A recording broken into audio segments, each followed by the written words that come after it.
live from inside the UNO Fieldhouse on the campus of the University of Nebraska at Omaha. The UNO Mavericks host the University of Central Oklahoma Broncos in Division II wrestling. Tonight's broadcast is brought to you in part by Nebraskans for Public Television. Join over 33,000 viewers like you by becoming a contributing member today.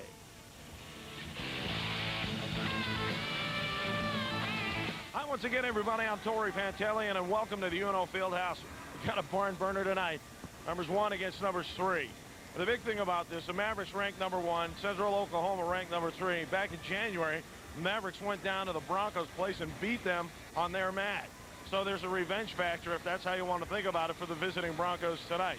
I'd like to welcome a friend of mine, 5-time All-American, national champion, 177 pounds when he wrestled for Mike Denny here at UNO, R.J. Nebe. And R.J., for college wrestling, doesn't get any better than this. It doesn't get any better than this. These are the two of the top programs in the country at any level. I expect Central Oklahoma to jump out to an early lead, but I know UNO will come storming back in those last 3 matches. Well, it's always exciting to see that happen. You don't like to play catch-up, but if that's what you have to do, that's what you have to do. We had a chance to talk to both coaches, Mike Denny and David James, and let's see what they have to say about tonight's duel. They're just a little bit better team than us right now. As far as from top to bottom, they're a very, very balanced team. And without maybe having our full lineup, I'm not making excuses. That's what we have tonight for February 14th. And it hurts not having our national champion there at 150, but hey, that's the way it goes. We look forward to the challenge, and we hope that we can be competitive. We know it's going to be a hard-fought match. Every time we wrestle in the University of Nebraska at Omaha, it's always a good, competitive, hard-fought wrestling match, and I anticipate the same thing tonight. It's going to be a great matchup. It's a great rivalry for us. David James does a great job with their program. They really have, once they came out of the NAIA into Division II, they really elevated Division II for us. It's great to have them in Division II, and it's elevated. It's elevated Division II, and it's really become a great rivalry for us because we've battled with them in duels and in the national meet for a number of years now. Okay, there you hear what both coaches had to say, and we'll see how prophetic they are. But RJ, we talked about this earlier. Since Central Oklahoma left NAIA and joined Division II in the NCAA, I mean, it's been good for college wrestling, but they've made it tough, especially in the 90s. But when you look across the other side, the Mavericks obviously have stayed right with them. I don't think there's any team in any sport in the country that's dominated the way Central Oklahoma has. But UNO, like you said, has been right on their heels every year. And I think this could be the year that UNO regains the title. There you see the Mavericks ranked number 1, Central Oklahoma ranked 3. You'll see 4 North Central Conference teams in the top 10, and Chadron State represents Nebraska. So we've got 2 teams in the top 10. Let's take a look at how we stack up from top to bottom. I'll tell you what, RJ, we talked about this before, too. I'm not saying this is a given, but this is a real tough Maverick lineup. Yo, without a doubt. You can't go a lot on ratings, though, because they don't mean anything till the end of the year. The key matches tonight are 134, 142, and 158. The team that comes out with the most victories there will probably win this duel. All right, in this first matchup, they're ready to go. Chad Short from the Mavericks, he's a senior out of Blackwell, Oklahoma, will be going up against fellow senior Keith Kazar and a fellow statesman, because Kazar comes out of Marlow, Oklahoma. Short at 10-7, Kazar at 15-4. And, you know, we talked about this, too, RJ. How important is the very first match? Because, you know, the lightweight guys, and I mean that by weight, not by ability, but the lighter weights always start off a duel, and sometimes their match helps to set the precedence for the rest of the night. Oh, without a doubt. This is a key matchup. It gives the momentum for one team or another. You know, whoever can pull off this first victory, it can really turn the tide. Well, the big thing, too, of course, for people who might just be familiarizing themselves with wrestling, we always talk about ride time. And RJ, from experience, can tell you sometimes ride time can make the difference. Although that's, I mean, you want to get ride time, but obviously your whole objective is to possibly pin or at least outpoint your opponent. Yeah, without a doubt tonight, I think we'll probably see at least 1 or 2 matches that might come down to that riding time advantage. And what that means is one wrestler has to be in control in the top position for a cumulative time of 1 minute more than what his opponent is on top. And we'll keep an eye on that as the matches go through. So far, haven't had a lot of action here on their feet. Both wrestlers kind of feeling each other out. And, of course, the out of bounds is called when the referee sees both 2 points of each wrestler outside the circle. So you could have like one wrestler totally out, but another wrestler have 1 foot in, and he's still going to let him go. The referee, of course, is Phil Pasali. Should be a well-known name to Omaha wrestling fans. But again, this is a big NCAA matchup, and the Broncos have been tough ever since, as we said, for the last 7 or 8 years or so. Yeah, they moved up into the division, the NCAA Division II ranks back in 1990. Since then, they've had 4 national championships and 3 runner-up finishes. And they did those 4 right in a row, right at almost at the start of the decade of the 90s. So they've been the team to beat. But UNO, of course, has a national championship under Mike Denny under its belt, and they have not been anything less than spectacular year in and year out here at UNO. Still haven't got much action so far in this match. The last time these two met up, Keith Kazar of Central Oklahoma did pull off a major decision over Chad Short. And again, they're getting close to out of bounds, and there's the 2, so you started up. You talked a little bit about the out of bounds area. One thing you'll notice in the college ranks is how much wrestling is done on the edge and how much scoring is done on the edge. That's a good point. I'll try to keep track of it a little bit tonight, but the team that gets the most what I call edge points will be the more dominant team in this, and probably end up winning the duel, because you'll be surprised how many takedowns and reversals and escapes are scored right on the edge, where one wrestler might drag his toes in, just like a catch in football. Right. He can drag those toes, he can still get the score. So we got 45 seconds left to go in this opening period. They have 3 periods. First period is 3 minutes long, and then they wrestle 2 2-minute periods. Neither one of these wrestlers, you look at their records compared to the rest of the lineup tonight, neither one of them. There's Chad Short in on a nice high crotch. Keith Kazar able to fight it off. Still 25 seconds left to go. Short now basically just trying to hang on and not give up the takedown himself on the counter by Kazar. That was a good move. Now you saw a perfect example of why both these wrestling squads are ranked the way they are. I mean, there's no gimmies. But we've got some great matchups, and we'll be talking about some of the other matchups as we get to them. But if you enjoy college wrestling, you can't help but like this. I don't think the fans at home saw that. little chuckle out of us. The towel boy tripped over the edge of the mat as he was going out to signal the end of the period. Well, we've completed the first period and with no score. And Kazar's choice, he chose the down position. Now, why would some wrestlers choose that, RJ? Well, when I'm coaching kids now, I always tell them to take the down position. It's basically what I consider a free point, especially at this level. The chances of you getting turned or getting, near fall points isn't as great. He's going to, more than likely he'll get an escape here, and that's a free point by my standards. Like I was saying earlier, neither one of these wrestlers has wrestled a whole lot this year. Chad Short only wrestled in 17 matches so far this year. He was out early with a broken collarbone during the first semester. Keith Kazar, on the other hand, was ineligible during the first semester, and he's only got 19 matches. So, yeah, you could see Short. He had Kazar by that one leg hold trying to wrap up that other leg, and Kazar's just keeping his balance and keeping enough fulcrums so Short couldn't tie him up, and they finally ended up out of bounds. Like we said, Keith Kazar, he's ranked 3rd in the country. Last year was the #1 ranked wrestler in the country going into the national tournament and ended up not placing. So I'm sure he'd like to improve on that finish this year. Chad Short, on the other hand, was an All-American last year, placing 8th. Keith Kazar placed 3rd 2 years ago. Well, now he's on top again, and he's just adding to that ride time. But still no score. We're in the second period between the 118-pounders. Chad Short still able to hang on to this leg, even though it looks like he's in trouble. He's still building up riding time this entire time because Kazar unable to get the escape.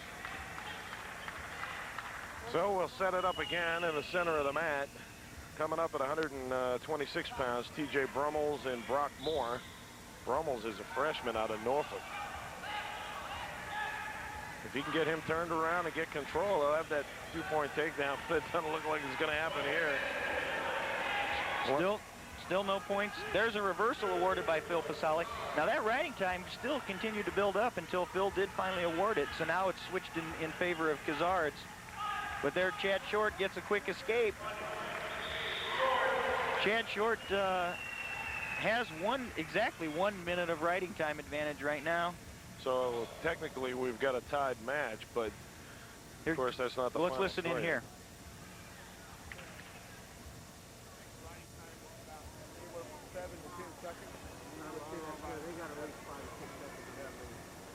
It wasn't run down. Want to run 6 seconds off? What?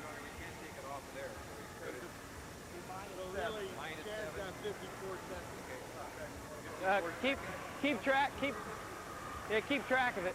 Okay, you heard exactly. They were talking about ride time, and we talked about the importance of that. When you got a match that's this close, you know, when it comes down to 1 or 2 points on whether or not you go into overtime, this riding time could become very important.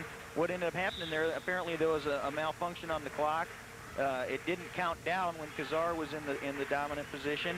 And so, although the clock shows 1 minute for Chad Short, they said he's actually 6 seconds short of that. They can't get that clock to work backwards. So there's a stall warning against Chad Short. He can't continue to back out like that. He's got to at least attempt to circle or make some type of offensive attack, a shot or something like that.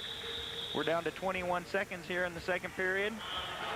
Short trailing 2-1 to Kazar from Central Oklahoma. But the ride time, of course, it gives an added point. But you mentioned earlier that Short could call for stalling. You can't do that too many times, or that'll hurt you too. Well, not only that, but not only could he be penalized points, but getting warned changes the whole style of way you're going to wrestle the rest of the match. Now He's got to be a lot more aggressive than he might normally and might make a mistake. So it'll be Chad Short's choice here, and I knew he'd take the down position again. Like I said, he's going to try to get that escape point. If he does get an escape, that'll tie it up, and what'll probably end up happening this match is the guy who gets the last takedown is going to win. Well, this is it. As we mentioned, we'll probably see it stepped up a little bit here now in the final 2 minutes of this match. Keith Kazar from Central Oklahoma leading 2-1 over Chris Short of UNO. The opening match of this duel between the numbers 1 and 3 teams in the nation. Both these wrestlers former state champs from the state of Oklahoma in their high school career. Chad, a 1-time state champ. Keith Kazar, a 3-time state champ in the state of Oklahoma. You win the state title in Oklahoma 3 times, you're no slouch. Well, yeah, there's no question about that. I mean, they definitely, people don't realize, who don't follow high school or collegiate wrestling, I don't think they understand just how strong Oklahoma is. If you can make an analogy, the way football is in Texas in high school, wrestling is the same in Oklahoma. There's an escape for Chad Short that ties it up. At this point in the match, riding time is not a factor.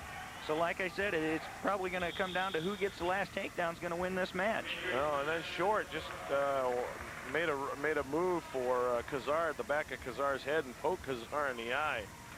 So we'll have some injury time. I don't think it's going to be a major factor.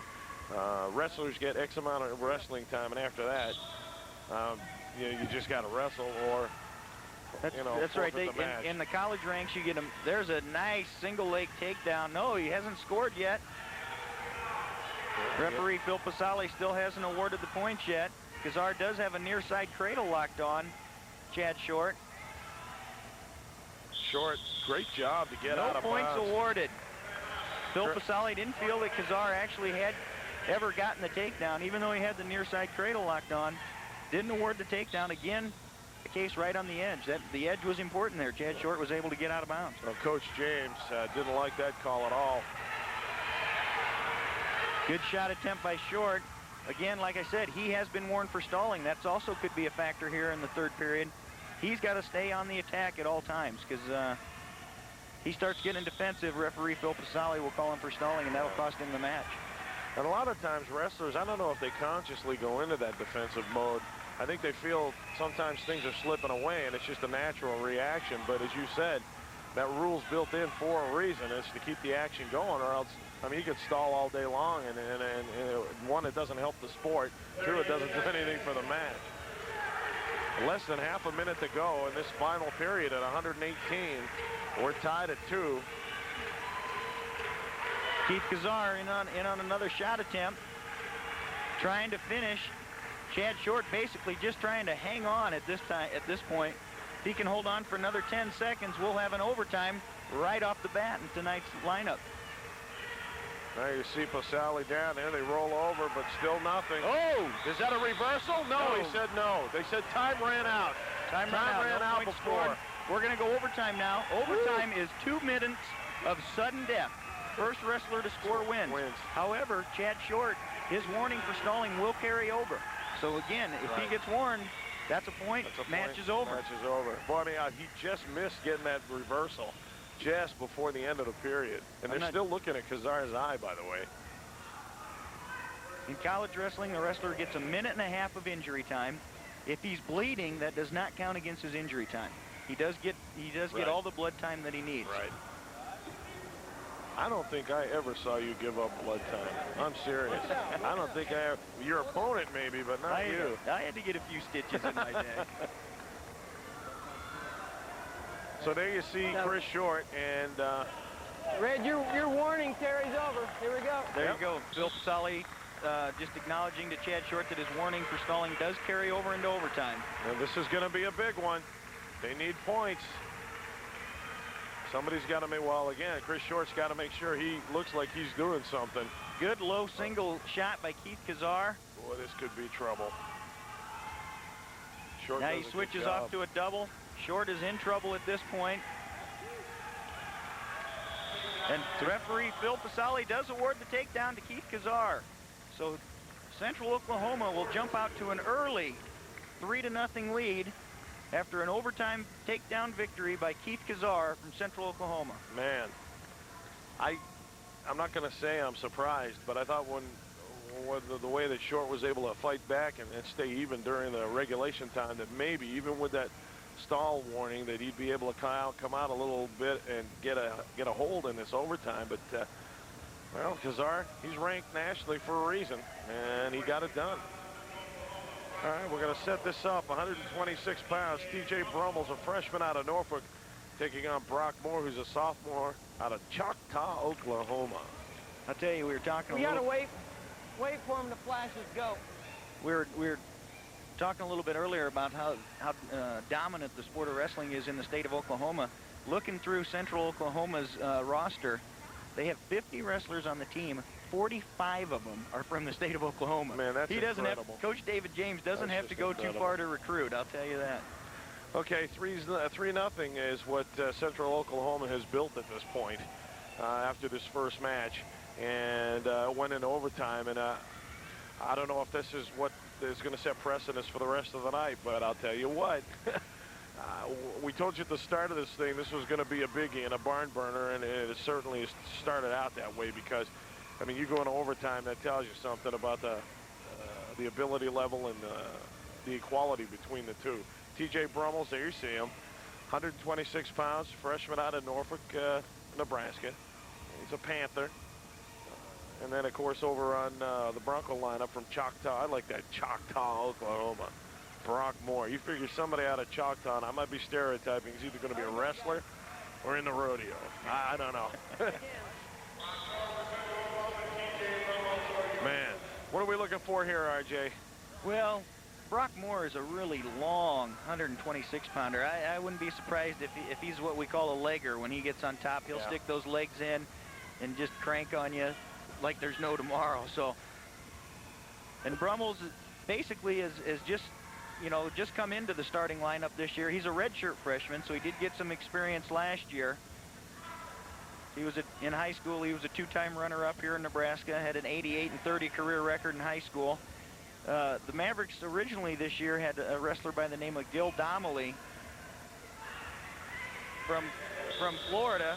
There's a real close to it, a takedown on the edge. Brummel's not able to stay in bounds. You saw him trying to drag his toes there. When you were in competition, did you like wrestling long opponents or? Absolutely hated it. Hated it, huh? Absolutely hated it. Those were the guys that always gave me the most trouble, without a doubt. They're not necessarily strong, but just that length and leverage makes a big difference. There's a quick takedown by Brock Moore. Brummels was able to bounce right up and get almost an escape, but Moore able to get him back down to the mat. Brockmore takes a 2-0 lead. We still have almost 2 minutes to go here in the first period, so plenty of time left for Brummels. But so far, this duel has taken on the face that you said it would, Central Oklahoma early.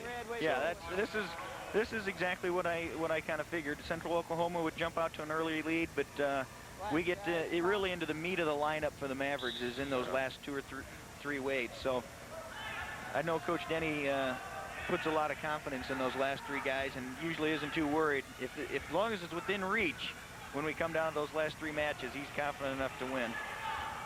Boy, Moore again, almost getting the better of Brummels, but Brummels able to drag them both out of bounds, and will set it up again. 3-0 Central Oklahoma leads after the win by Keith Kazar, the decision over Chad Short.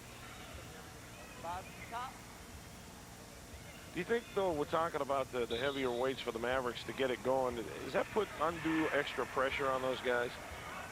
Oh, definitely does. I mean, but when you get used to wrestling in those positions, I mean, like you look at the heavyweights, they know that it's going to possibly come down to their match every night.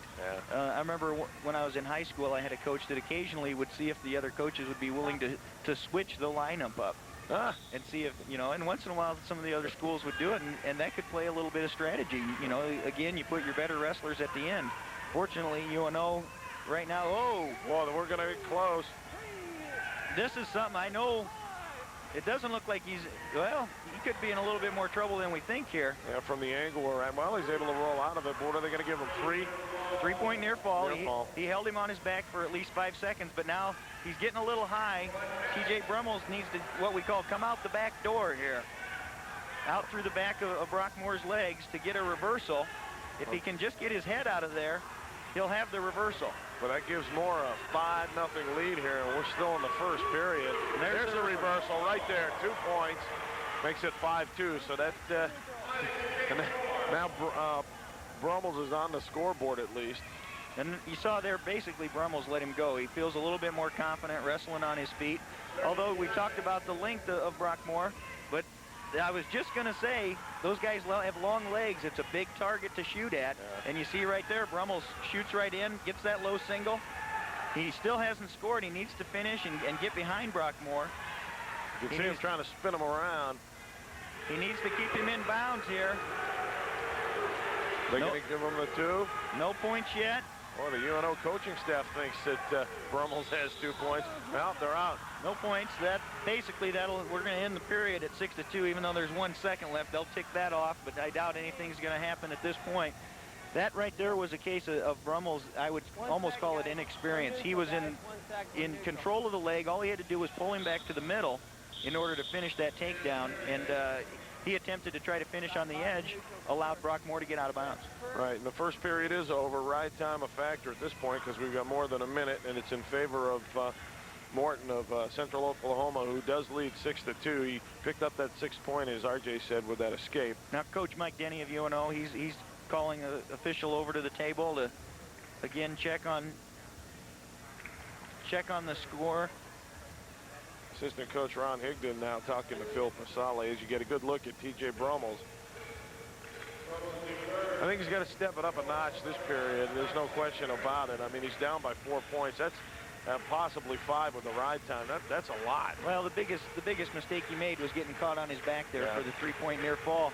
That makes it a real tough deficit to work back out of. So. And a lot of times, RJ, the times I've been following collegiate wrestling, you get caught on your back. Usually it's a surprise to the wrestler. I mean, they don't expect it. Well, the one thing about college wrestling, every guy you wrestle is a quality wrestler. Almost every one of these guys you'll see as we go through the lineup is a state champ or multi-state champ from somewhere. Whoa, David James wanted 2 points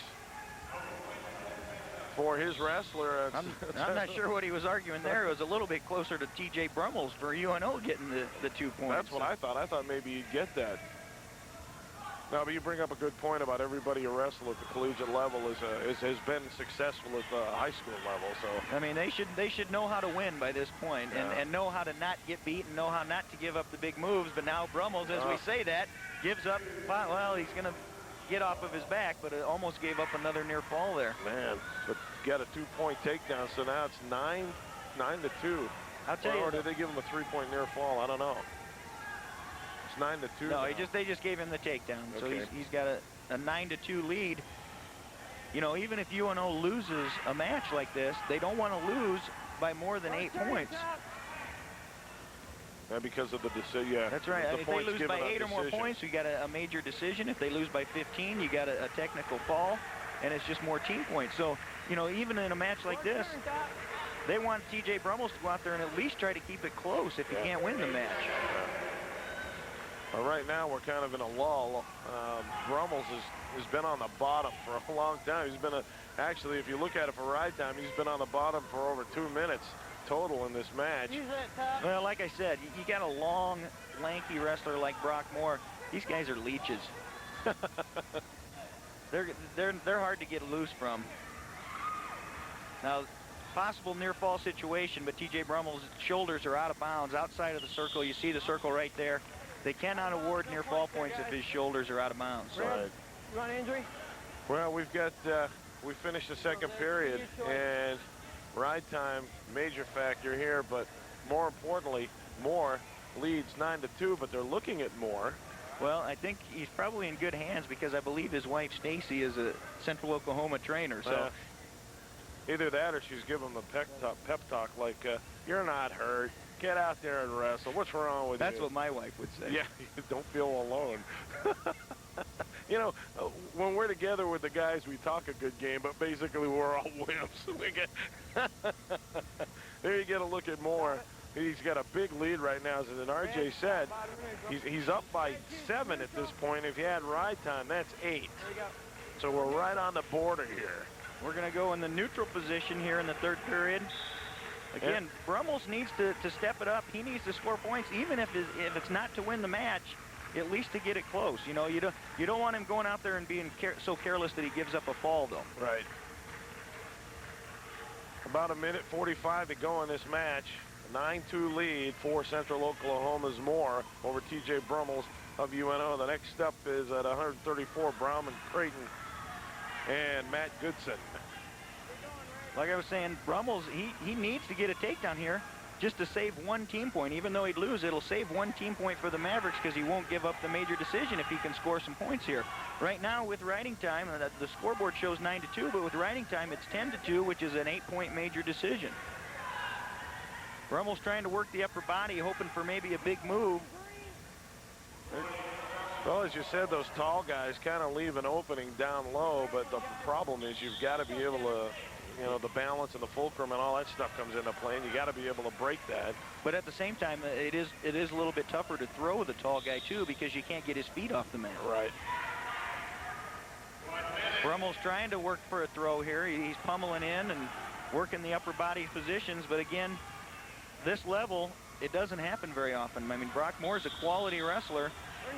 It's unlikely that he's going to give up a big move when he's holding on to an 8-point lead. So, and it looks like TJ's just, I'm not going to say he's just hanging on, but he keeps looking over to the bench, and they keep, you know, they're giving him some help.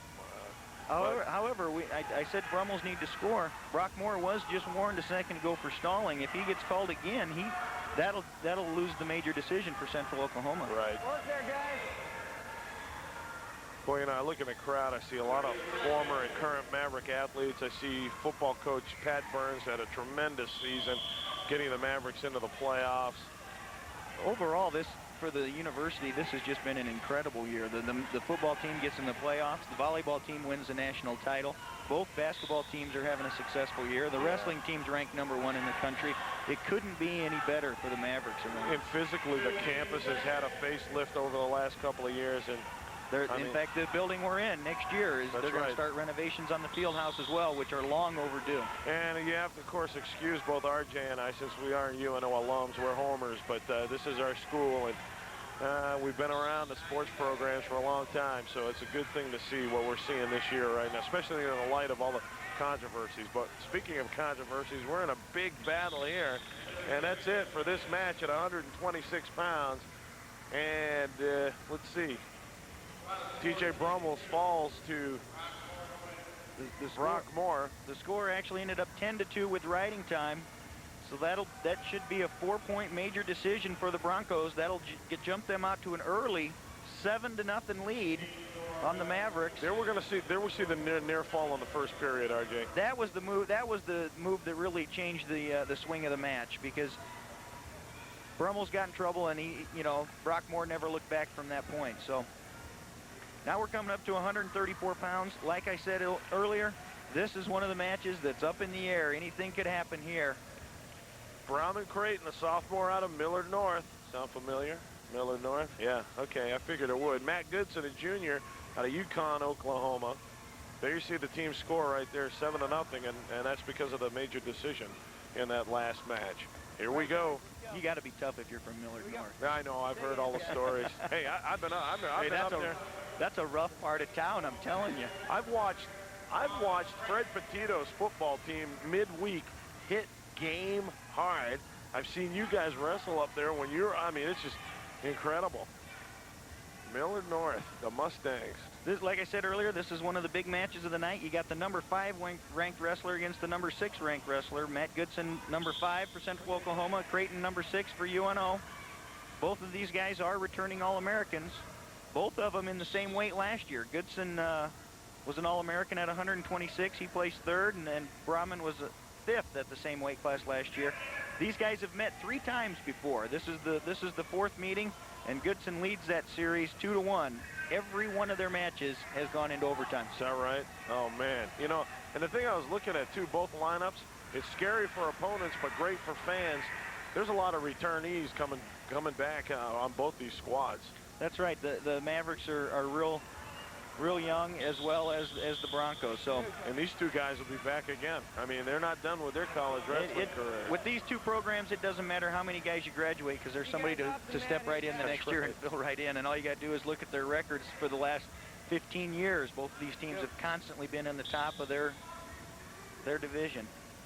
Coming down to the 2-minute mark in this opening period between these pair 134-pounders, Brahman Creighton for UNO and Matt Goodson for Central Oklahoma. Mike Denny, well-known wrestling coach in the city of Omaha. He's been at UNO for many years.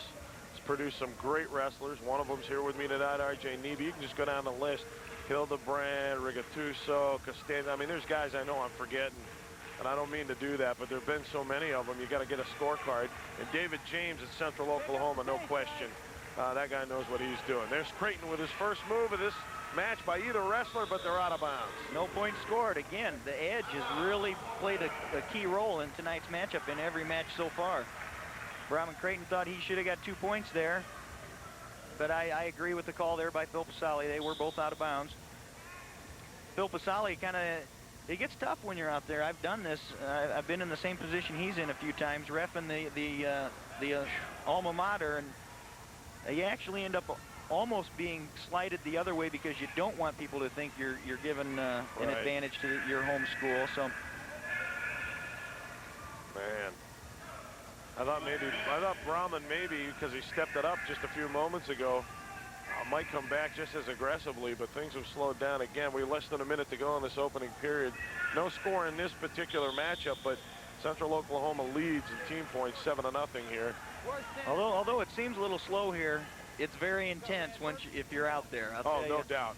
Even though there's no scoring going on, both these wrestlers, they know what each other are capable of. They're both very dangerous wrestlers. Brahman Creighton can be very explosive when he wants to. Very fast wrestler. I think about just in the last month or two, he's really gotten used to moving up to the bigger weight class. Well, I challenge anybody who thinks, they say, oh, you got 1 3-minute period and 2 2-minute periods. How hard can that be? Try it sometime. Just try 1 3-minute period. Just see how long you last. There's nothing else like it. Nothing at all. I mean, it's 100% the entire way, because they've got that no stalling rule built in, so you've got to move. Creighton moving for that leg, and he couldn't quite get it. We're down to about 10 seconds to go in this opening round.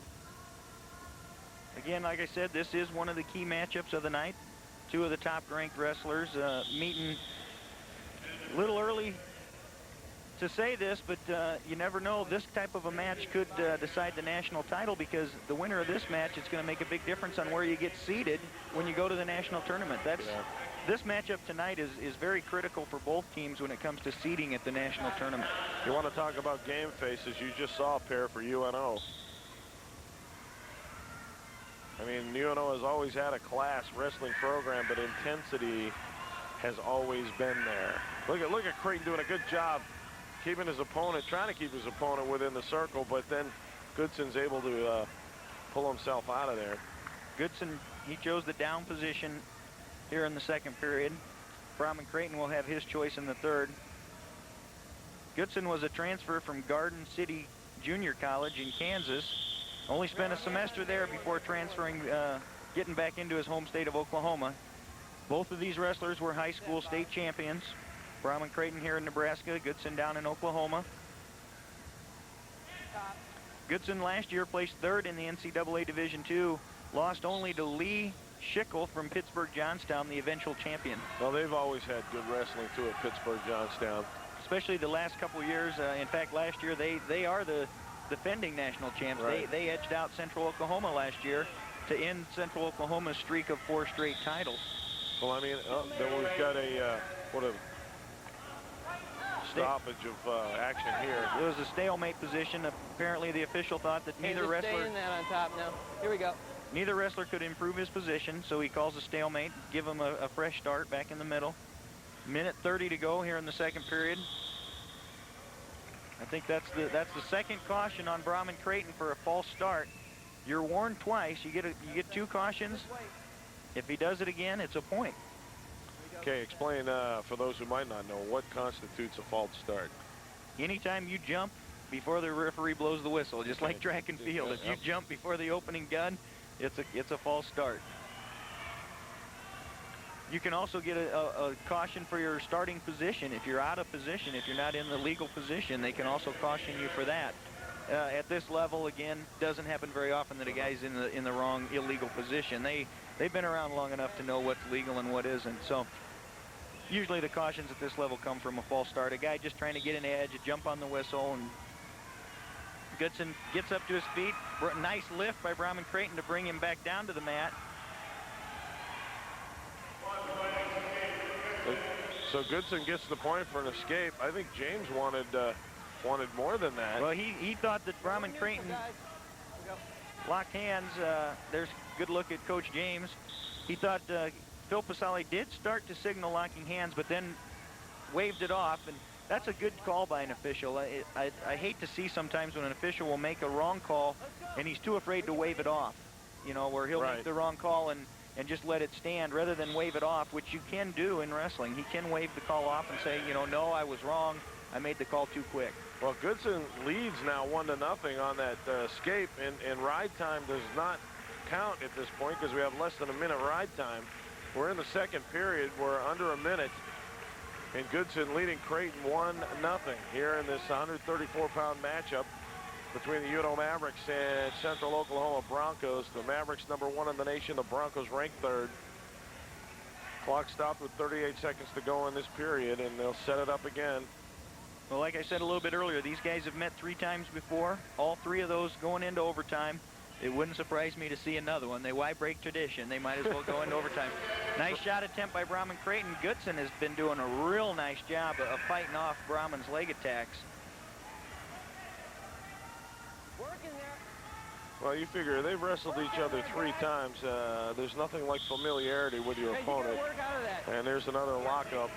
It's not like, you know, in wrestling, you know, in football you can pull a trick play that the team might not be expecting, run a reverse, you know, bummerooski, whatever you want to call it. But in wrestling, there's not a whole lot of that. You know, you're not going to pull something out, you know, something out of your hat that's going to surprise the guys too often. So, well, we're at the end of the period with Goodson leading Creighton 1-0. And as RJ said, that Creighton has chosen to be down now to start this third and final period. He's got to get an escape just to tie the match up. Again, this is going to be another one of those matches like it was at 118. I'm going to go out on a limb here and bet that the last takedown is going to win this match. Okay. Yep. Here we go. Central Oklahoma leading 7-0, and we got a 1-point escape. We're even at 1. He wasted no time. You saw he just did a good basic stand-up. The one thing that you'll notice about college wrestling, the higher level of wrestling you get, the more basic things get. You're not going to see a lot of, you know, fancy trick moves. Nice double leg takedown. That's a 2-point takedown. And quickly, Goodson upset with himself, gets off the mat, but Creighton now with a 3-1 lead here at 134 pounds, and if he can build a little bit of ride time, he can add at least one more point. Quick move. He needs 13. He needs to ride him for 13 seconds here in order to build up over a minute of riding time. Oh, a quick switch by Goodson, but Brahman able to follow him and hang on. He's going to get his riding time. He's going to get the minute of riding time. That might not, he's got things tied up. We're going to get a stalemate here. He does have 1 minute of riding time built up now. Boy, the fans here like that. That basically makes the score 4-1. But he still needs to, Brahman Creighton can't relax now. He's got to keep his intensity level up and stay on the attack. Just like that. The best thing for him to do would be to ride out Matt Goodson at this position. Oh, we've got a coach coming onto the mat. We've got coach, that's assistant coach for Central Oklahoma, Jerry Best. He just came right out on the mat. Well, Goodson's down. I don't know what originally I guess they were talking about. Let's see if we can listen in here. No problem, no problem. I didn't see it from there.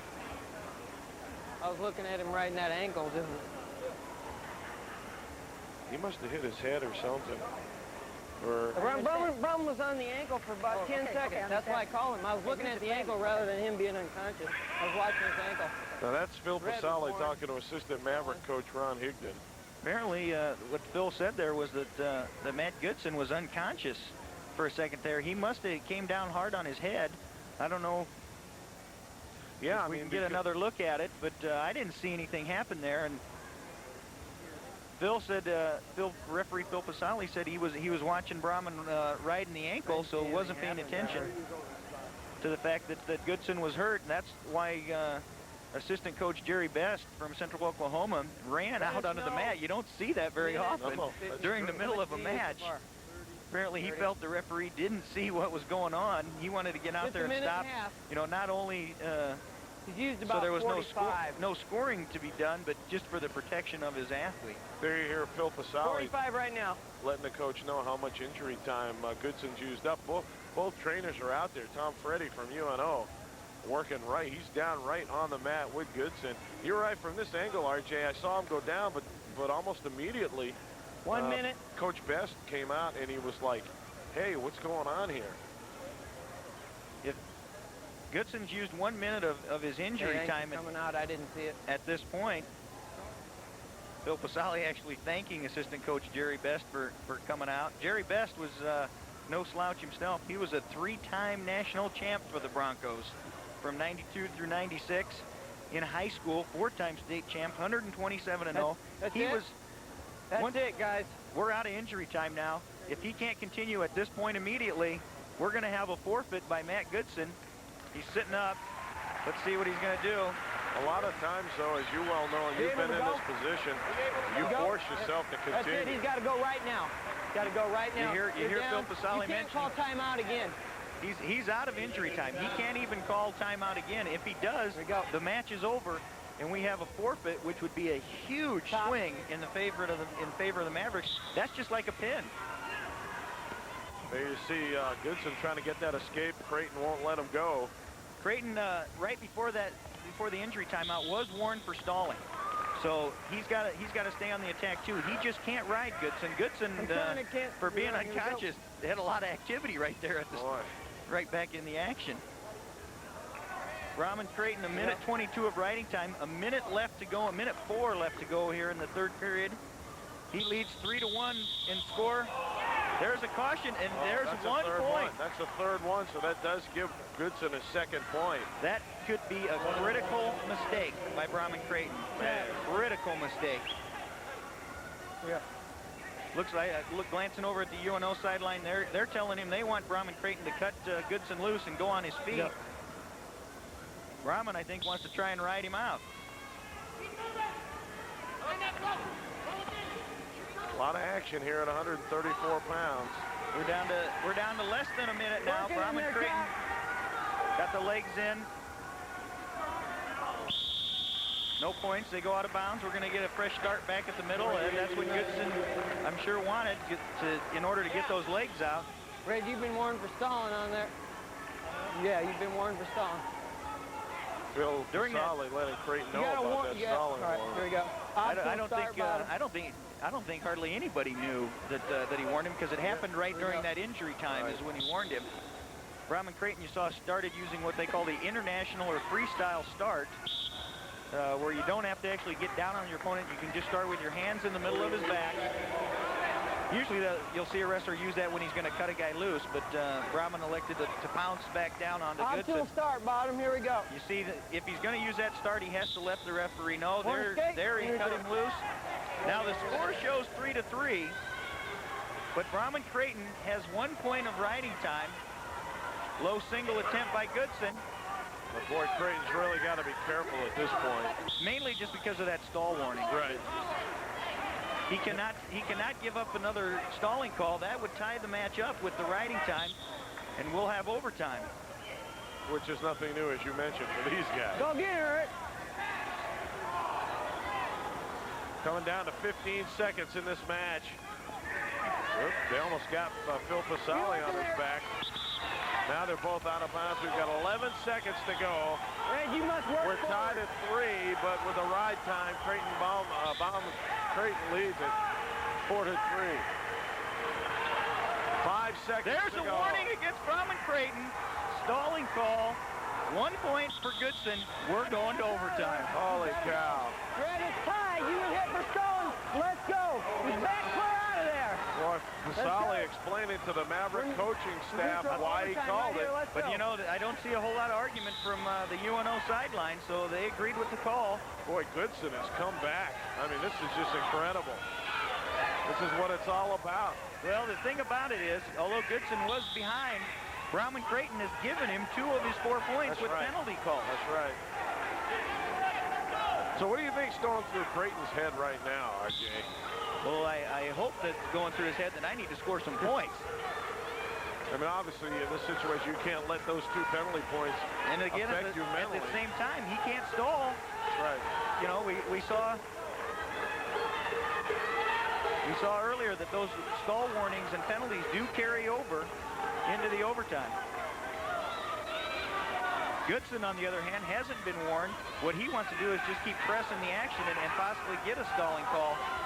Oh, nice double attempt by Brahman Creighton. There it is. Point takedown. There it is. Brahman Creighton in overtime beats Matt Goodson. These guys don't know anything but overtime. 6-4 is the final score of the match. Guys. But the Mavericks finally get on the team scoreboard. There you see Mike Denny congratulate Creighton, man. Like I said, Brahman Creighton is an explosive wrestler.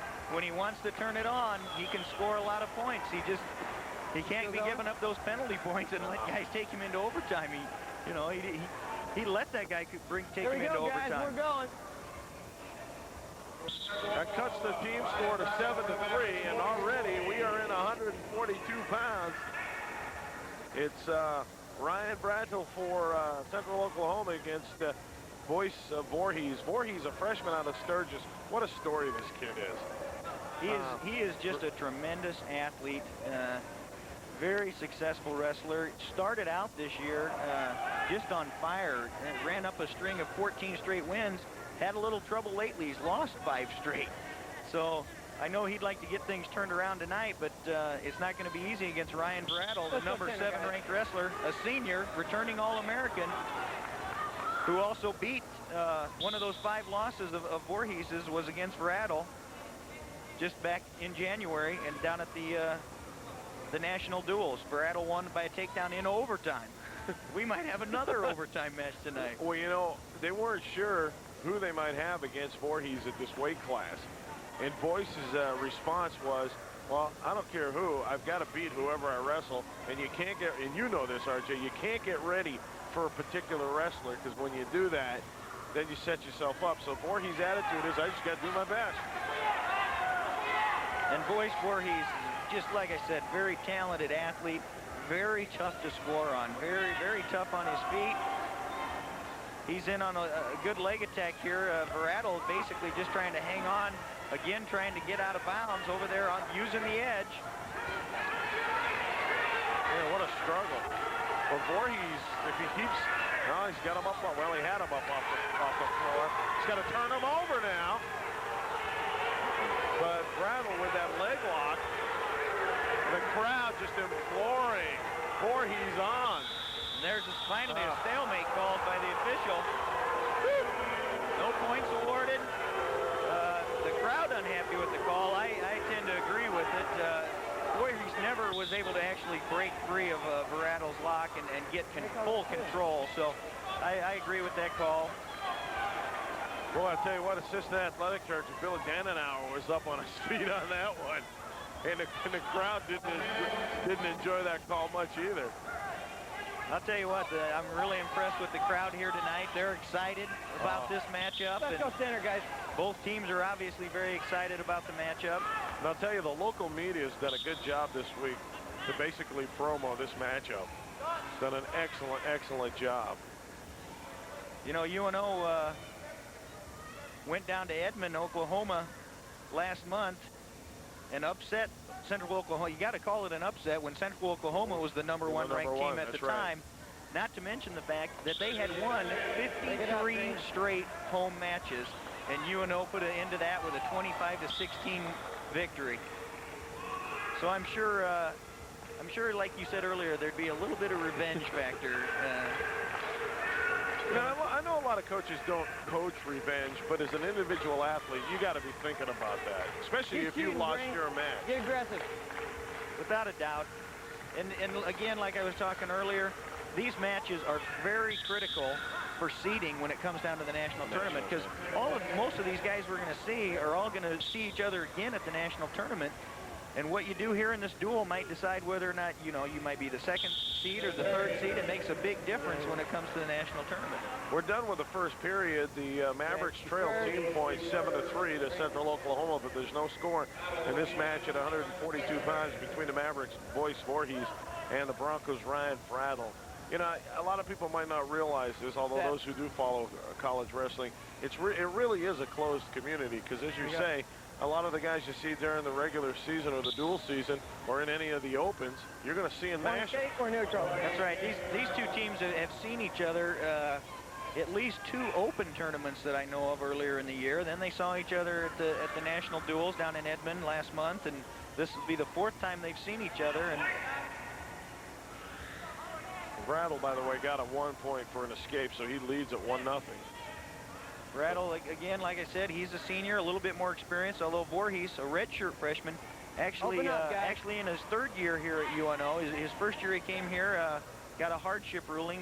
His father passed away back up in Sturgis, South Dakota, so he went home for the rest of the year to be with his family, and decided he wasn't done wrestling yet, came back, redshirted last year, and jumping into the frying pan here this year. And I'm a little surprised that he's unranked at this point. Those last 5 matches, those last 5 losses really hurt him. Otherwise, I think he'd be ranked very high at this point. He's had a little bit of, you see him, he takes injury time here, as I was just going to mention. He's had a little bit of injury problems this year. Again, you look at most of the guys we're seeing tonight, they got over 30 matches already under their belt. Voorhees only has 19. Was out earlier in the year with a knee injury, and then last week was out with a slight concussion that he incurred wrestling Chris Blair in practice last week. Here we go, guys. Not only is it intense during these matches, but the practices get a little heated too. Well, I mean, we've had concussions suffered in practices and everything else. The one thing I like about Voorhees is his whole approach just to wrestling. His attitude is just tremendous. He got poked in the eye, and of course, bloody noses and eye pokes are, I mean, that's just something you have to expect. That comes with the territory when you're in wrestling. Open up, guys. Voorhees, it's very similar to Brahman Creighton. Can be very explosive when he wants to. The thing he really needs to do in order to dominate in this level is he's got to open up. If he opens up, turns his attack on, I don't think anybody in the country can hang with him, to be honest with you. But If he just sits back and waits, that's when he gets himself in a little bit of trouble. Coming down to 15 seconds, a 1-0 lead for Verrattle, and here at 142 pounds. Ryan Verrattle placed 8th last year at the We got national. a warning, green. Verrattle placed 8th last year at the national tournament. Broke his ankle at the national tournament and ended up having a default down to 8th place. Still got All-American honors. Probably had to walk up to the the podium on crutches, but he still got that All-American plaque. And that was at 134 pounds. He's moved up this year to 142. I'm sure he'd like to improve on that 8th place finish. He was a junior college transfer as well from Garden City, Optional Kansas. start, bottom. Here we go. Voorhees chooses the bottom. But then, of course, Verrattle with that international open. We're tied at 1 with the escape. Riding time is actually at 1 second, so that's not a factor. Not at this point, anyway. Verrattle in on a single leg attempt here. Again, they're over there on the edge. No points awarded. Neutral. Verrattle was only able to hang on to 1 leg. If he would have been able to control both of Voorhees' legs in that situation, he possibly could have got the 2-point takedown. But Well, at the start, RG, I thought maybe Voorhees was going to be in trouble because Verrattle did have a hold of 1 leg, but he got Voorhees' other foot up off the mat. And, well, you get both your points up off the mat. I mean, you're in trouble. But Voorhees is, that's just a classic example of the good balance and agility that he has, able to fight off that takedown even though both his feet were off the mat. Right. Well, there's a time to be aggressive, and obviously you don't want to back up, but there's a time when to pick your spots, but your point is well taken. Nice Verrattle. low.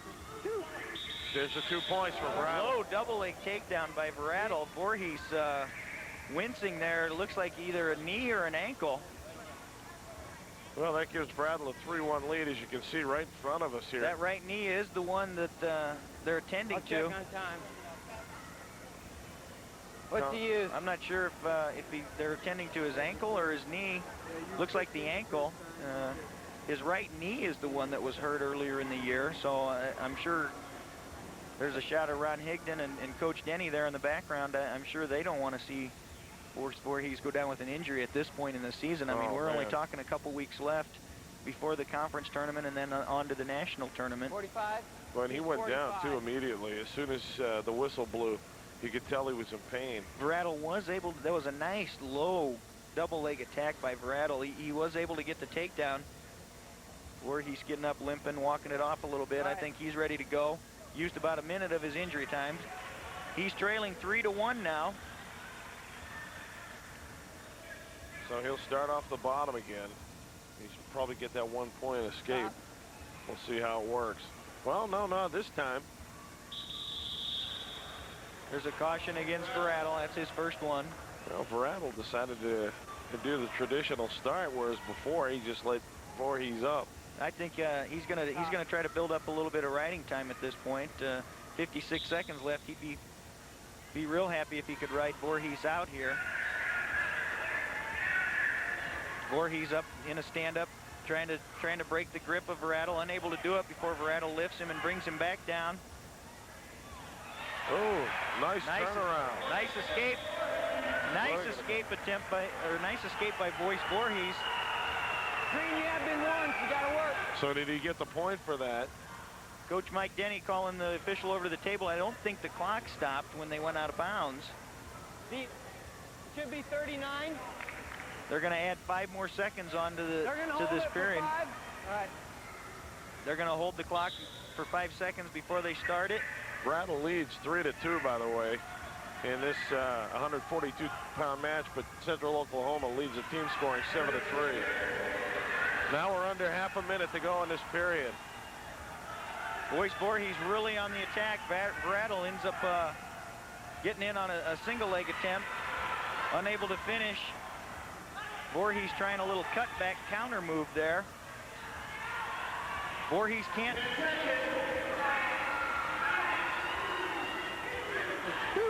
Oh, another takedown on the edge for Verrattle. Well, those edge points you talk about, that increases Verrattle's lead now to 5-2. That was a Big mistake there by Boyce Voorhees, giving up a takedown with just a few seconds, few ticks of the clock left in the period. But that, we're going to end up that way. With the final score, Ryan Brattle 5, Boyce Voorhees 2.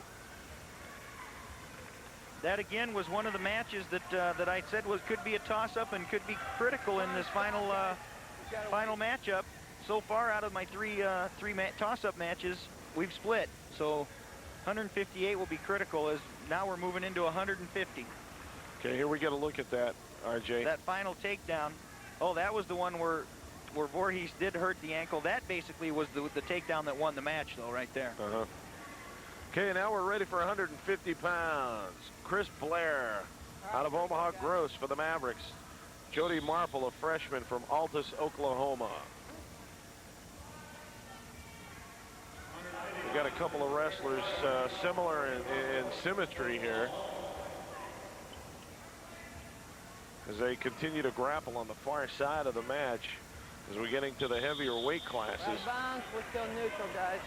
This is a weight class where Central Oklahoma, due to injury, is a little bit weaker than what they normally would be, due to the fact that they got the defending national champ Sean Bateman standing over on the sidelines in street clothes tonight, and I'm sure they'd like to have him out there wrestling Chris Blair, the number 4 ranked wrestler for the UNO Mavericks.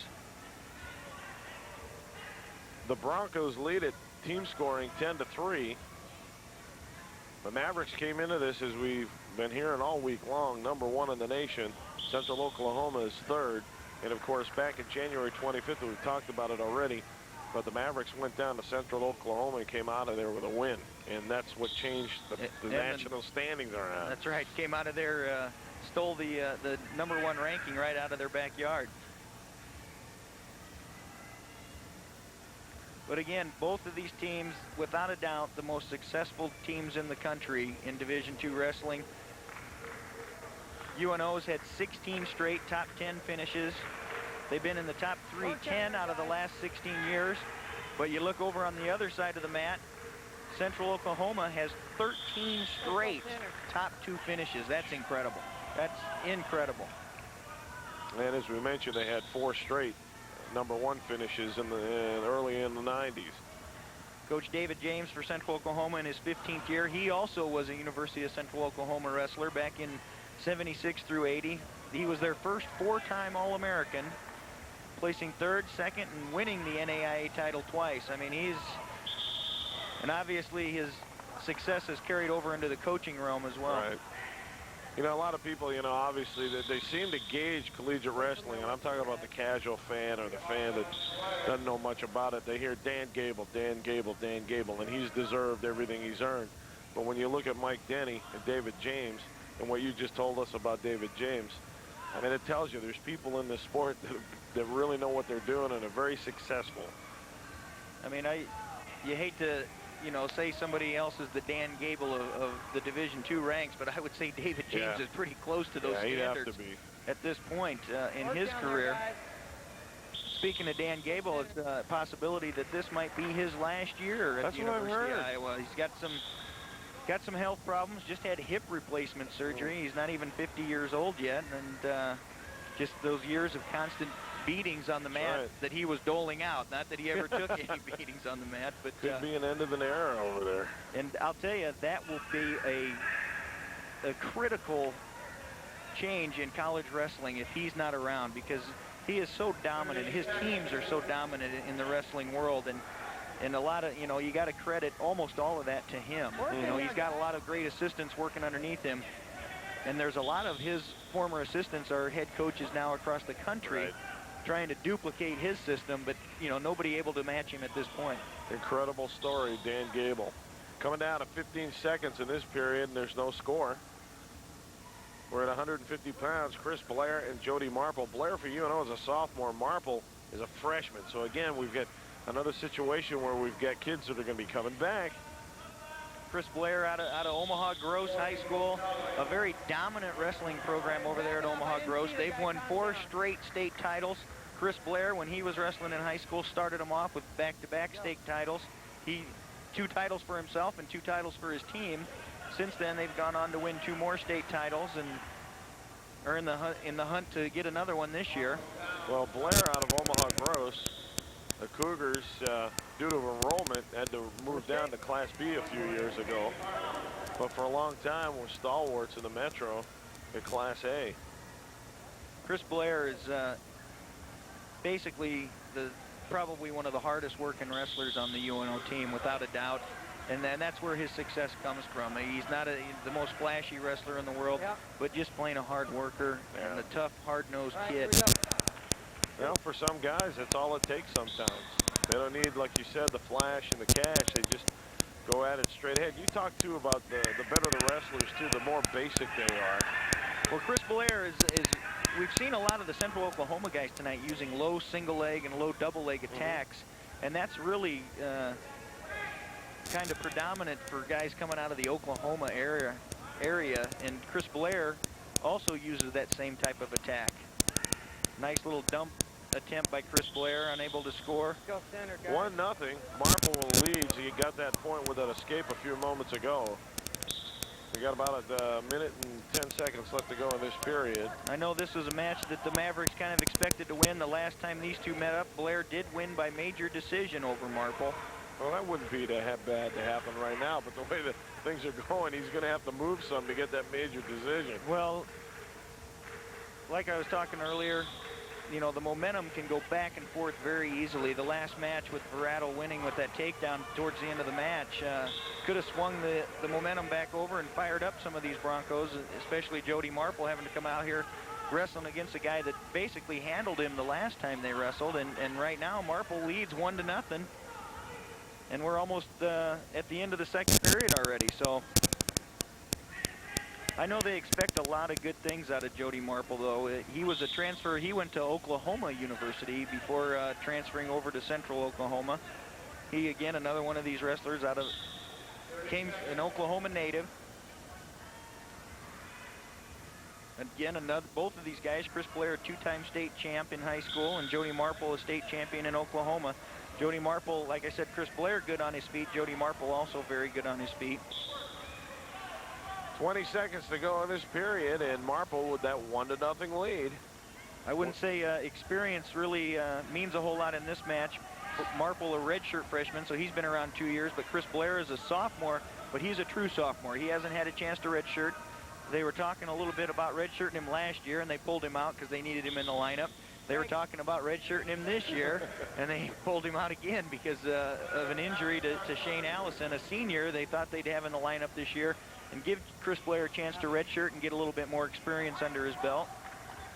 Here we go, Marple on top. Chris Blair currently ranked 4th in the country. Every one of the guys that's ranked ahead of him is a senior. Man. One of them being Sean Bateman, like I said, standing on the sidelines for Central Oklahoma tonight. He's the defending national champ. He's out right now recovering from a broken hand. I think they thought he might be back tonight, but apparently they decided to hold him out. You know, you can tell he's wrestling this match, even though he's not on the mat.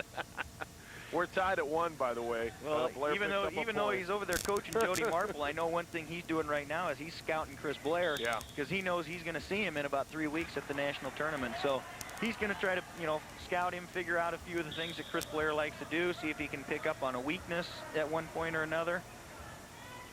You can never know your opponent too much, I think. I mean, you might be able to get over ready, but it never hurts to know the enemy camp. Well, I mean, it just goes back to, we look back to at 134 pounds. Brahman Creighton and Matt Goodson, they've wrestled 4 times now, and they're 2-2 against each other. Right. All 4 of them in overtime. Yeah. And our first match at 118 went into OT. Chad Short and Keith Kazar. Kazar won that one. Now both wrestlers on the far side. We got less than a minute to go. We're tied at 1 in ride time. Don't even think about it. It's only 3 seconds on the clock. Well, they can't get, neither wrestler can get riding time at this point. So this match is going to be decided by who gets a takedown at this point. I doubt that there's going to be enough stalling calls on either wrestler to make a factor in this. But down to the last 30 seconds of this match, and tied up 1-1, we might see another overtime match. Well, you know, you had talked about that before, that we had potential to see a lot of OT here because of the even matchup. There's a double stall warning. Apparently, referee Phil Pasali, double stall warning. But Marple had been warned once before. That's right. So now it's a 1 point. Get to work, guys. 1 point penalty point for Jody Blair, for Chris Blair. Chris Blair, Jody Marple, Chris Blair. You heard Phil Pasali say, "Get to work, guys," and he's telling them, "Hey, wrestle. That's what we're out here for." And earlier in this round, Pasali had some words with assistant Maverick coach Ron Higdon. And that's it. And we got to win. Chris Blair wins with the penalty point for stalling. He's a little dismayed with his performance, I think, tonight. I know he probably thought he'd do a little bit better. He's not happy at all. That's the type of athlete that Chris Blair is. He wants to go out and dominate his opponent every time, and when he doesn't do that, he's upset about it. Even though he got the win, he's not happy with how he did. But his 2-1 win gives the Mavericks, cuts into the team score. Central Oklahoma now leads by a score of 10-6. And we've seen another match where penalty points have really come into play. Let's move up 158 pounds. Well, the Mavericks. There's been a lot of stalling calls tonight. And I think that's just a matter of, you know, these teams are so evenly matched that neither one of the wrestlers wants to go out and make a mistake to give up a big point, give up big points or a big move, and so these guys are just, you know, being very strategic in their actions. Dan Lovell, a sophomore out of Marshalltown, Iowa, for the Mavericks. He's up against Matt Serber, a junior from Chickasha, Oklahoma. And Matt Serber coming out and wasting no time, going to work, getting a quick high crotch takedown on Dan Lovell. These two also met at the national duel. Serber, I believe, won the match by 1 point over Dan Lovell. So this is another one of those matches that I said is very critical tonight. Could go either way. In fact, both of these wrestlers are both 26-8 in their records. So somebody's going to have a better record after this match. For a moment, you talk about edge points. I thought Lovell might get a reversal, but or at least an escape, and it didn't happen. They just ran out of room. Serber, I think the Broncos had expected him to wrestle down at 142 pounds this year, and he's moved up all the way to 158. That's a big change, isn't it? That's a big change. Major change. The one thing about, there's a lot of different styles, from the lighter weights to the middle weights and all the way into the heavyweights. They all each have their own different style of wrestling. And it can be tough to move up 2 or 3 weight classes in 1 year. Lovell gets a 1 point escape, so it's 2-1. Serber of Central Oklahoma. And the Broncos lead the Mavericks 10-6 here in team scoring with less than 2 minutes to go here in this opening period. This is probably the most active first period we've had tonight, although... Oh! Man. Serber tries that high crotch again. Lovell just, you know, stuffed him. I don't know what else you could call it, but almost. It's too bad they were on the edge there, because that could have been a big move for Dan Lovell of the Mavericks. Both of these wrestlers also transferred in from other schools. Matt Serber transferred from Southern Illinois at Edwardsville, another Division II wrestling power. Yes. Where he was actually an NCAA qualifier for the Southern Illinois team. Nice single leg attack by Serber. Got the leg up real high on Lovell. Lovell doing everything he can to get out of bounds on that. That was a good move by Lovell, because I think he was in trouble. He was in big trouble. Yeah, the guy, your foot's up on the opponent's shoulder, you're in trouble. Doesn't take much to flip you over from there. He had one arm on him. Dan Lovell, he's a transfer, wrestled over at Iowa State University for 3 years before transferring over here to UNO, and another wrestling powerhouse, Iowa State University in Ames. Well, ISU and Iowa, they fill the arena every time they get together.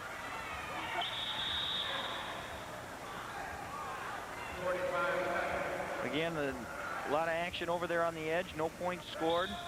Serber still holding on to a 2-1 lead, but he by far has been the aggressor here in this match. Again, he's in on a a good single leg takedown attempt here. Lovell able to fight it off. Lovell, a very solid wrestler. He's been a real pleasant surprise for the Mavericks this year with a 26-8 record. He's placed at every tournament they've gone to. Could actually be the #1 seed going into the conference tournament. He's beat every other 158-pounder in the conference so far. And again, we talk about seeding, and that's so important because of the way the brackets run. 2-1 lead, server, with 4 seconds to go in this period, and I think they're just going to let it run out. Nope, they're out of bounds. You're going to have to finish these last two. 2 seconds, guys. So a long first period, a lot of action, not much scoring. Lovell's choice, he defers to Serber. Serber's going to take the down position like we talked about earlier. Again, I hate to keep mentioning this, both of these wrestlers state champs in high school. You know, there's nothing wrong with that. We've got some great matchups, talented athletes. I mean, they worked hard to get there, and they should be proud of their accomplishments. Take him down, Red. Again, we're out on the edge again. We've seen that all night as well. We got a warning here. A warning against Lovell. He needs to, if your opponent, you're on the top position and your opponent gets up to his feet, you've got to make an attempt to bring him back down to the mat. If you just stand there and hang on, they're going to get you for stalling. Red, you got warned there. And you hear Pasali telling Lovell about the warning. And we've mentioned before, we've seen it in 2 matches already where stalling penalty points have made a difference in the final outcome. On escape. There, Lovell didn't feel he was didn't want to waste a lot more time riding him, so he let him go, giving up the free point basically. It makes the score 3-1 in favor of Serber with about 1:20 left in the second period. The Mavericks are going to have to start scoring some team points here now. I mean, we're getting down to the point. We're midway through this duel. Well, like we talked in the opening, we knew Central Oklahoma was going to jump out to a lead early. Right. Fortunately, they haven't jumped out to a big lead. It is still within reach for the Mavericks to come back, and we are coming into the meat of their lineup. 2-point takedown for Serber, and that makes it 5-1 now, Serber's favor. Still to come, though, especially when you look at it for the Mavericks. Corey Royal, Pat Kelly III. There have been a lot of Pat Kellys coming through Maverick, the Maverick program, and then Jerry Corner, the heavyweight out of Wichita, Kansas. A lot of Pat Kellys have been All-Americans. That's true. That's right. Can't tell them without a scorecard. We talked about all the great wrestlers UNO has produced. You just need a scorecard for all the Pat Kellys that Mike Denny's coach. You think it's hard to follow. What do you think these other coaches think? They think, this guy's, how's he been wrestling for 7 or 8 years? This guy's got to be out of eligibility. Yeah, you know, that would be about a half a minute to go in this period. Serber with a 5-2 lead now over Lovell. And the Broncos lead at 10-6 over the Mavericks on the scoreboard. And the team scoring. I know coming into the, you know, obviously Coach Denny's got a lot of faith in his last 3 wrestlers, but it's got to pretty much be at least within 10 points, right. You know, for them to even have a chance. Again, you know, when you get to this caliber, there's another takedown for Serber as the time runs out on the second period. That extends his lead to 7-2. But it's, you know, at this level, you can't expect your guys to go out and get pins. You can expect them to get a win. Right. But you can't definitely count on them to get a pin. Yeah, well, as we said, we're in the middle of this duel, and it's getting to the point now where the Mavericks can't fall behind anymore in the team scoring. And Lovell decides to take that bandage off his nose as we head into the final 2 minutes. It seems so long. That first period seems so long, and that second period went by boom.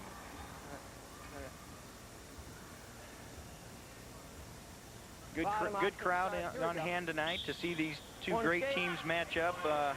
A lot of young wrestlers in the crowd. I know earlier tonight they had a little kids dual meet on the other side of the arena with Westside Wrestling Club, and a lot of their kids and parents have stuck around to watch this match, and you know, look up to some of these guys as you know, their idols, maybe some of these guys, and hope that one day they can be out in this.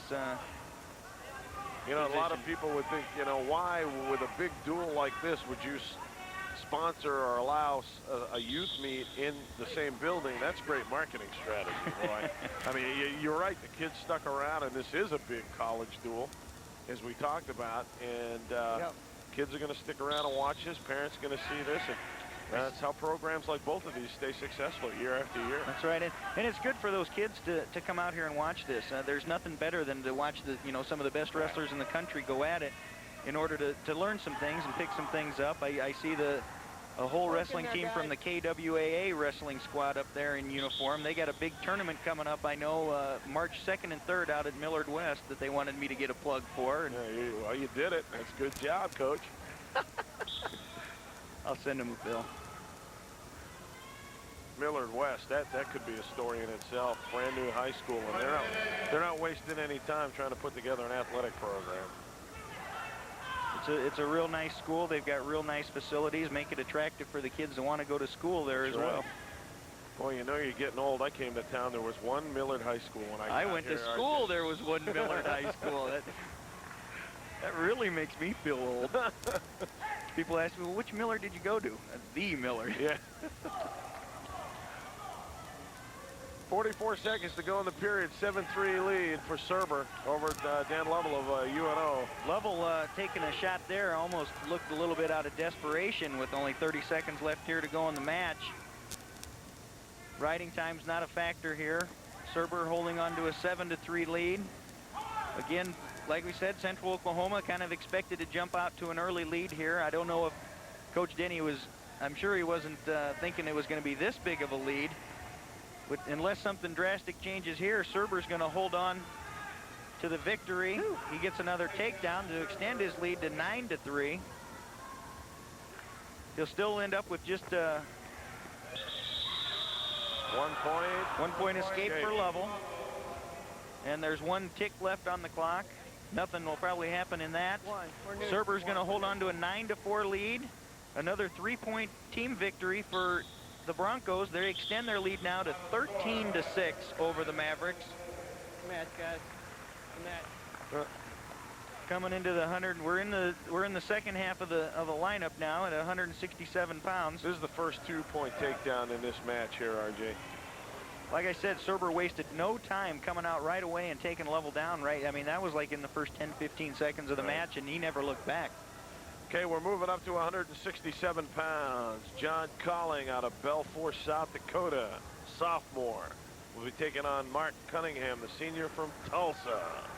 Well, the amazing thing here, Mark Cunningham, currently ranked number 5, is the defending national champ.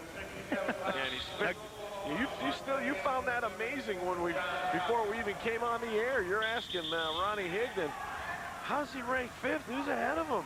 Yeah, I mean, apparently he's had some losses in the country this year. He's had 8 losses actually. He's 21-8, and those are against guys that are in his division, in the NCAA Division II. I know Central Oklahoma, these guys are some great wrestlers, but you look up and down their lineup, they've got 5, 6, 7, 8 losses in their record. That's because Central Oklahoma wrestles such a tough schedule. I know they got 3 or 4 duels against Division I teams. They usually duel Oklahoma State or Oklahoma every year. I know they dueled Lehigh this year. Nice takedown by Mark Cunningham. Like I said, he's a national champ, defending national champ. Although he's defending, he's moved up a weight class. He won it last year at 158 pounds, was the runner-up the year before, and was 6th as a freshman. He's hoping to become one of the 4-time All-Americans for the Broncos if he's able to do it again this year. Wants to join his brother, who is also a 2-time national champ, so I'm sure he doesn't want to let that slip away, so his brother would have an edge on him.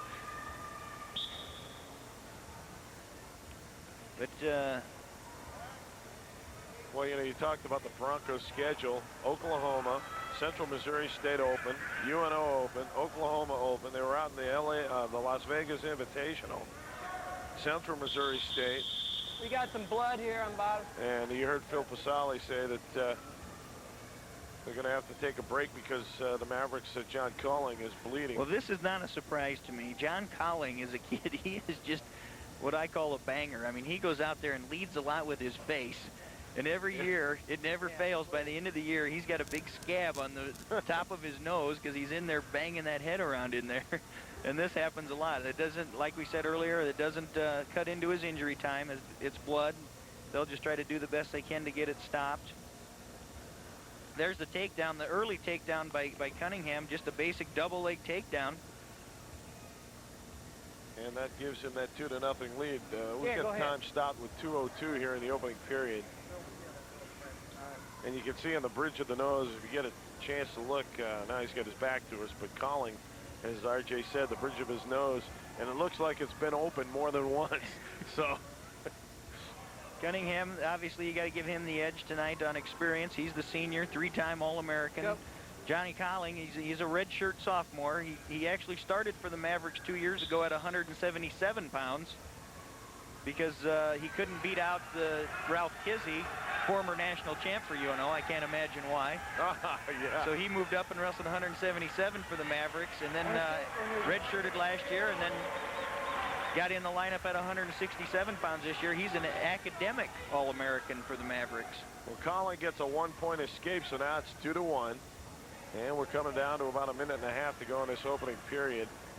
Go ahead, RJ. The one thing that Johnny Colling needs to do is he needs to at least keep this match close, because the one thing about Mark Cunningham, he is very tough defensively. If you fall behind him early, it's going to be tough to come back on him. But that's the case with any time you're wrestling a guy that's a 3-time All-American. Well, we've got a stoppage here. Cunningham looked over at Phil Fasali. There's something, I don't know if it's his index finger or his middle finger.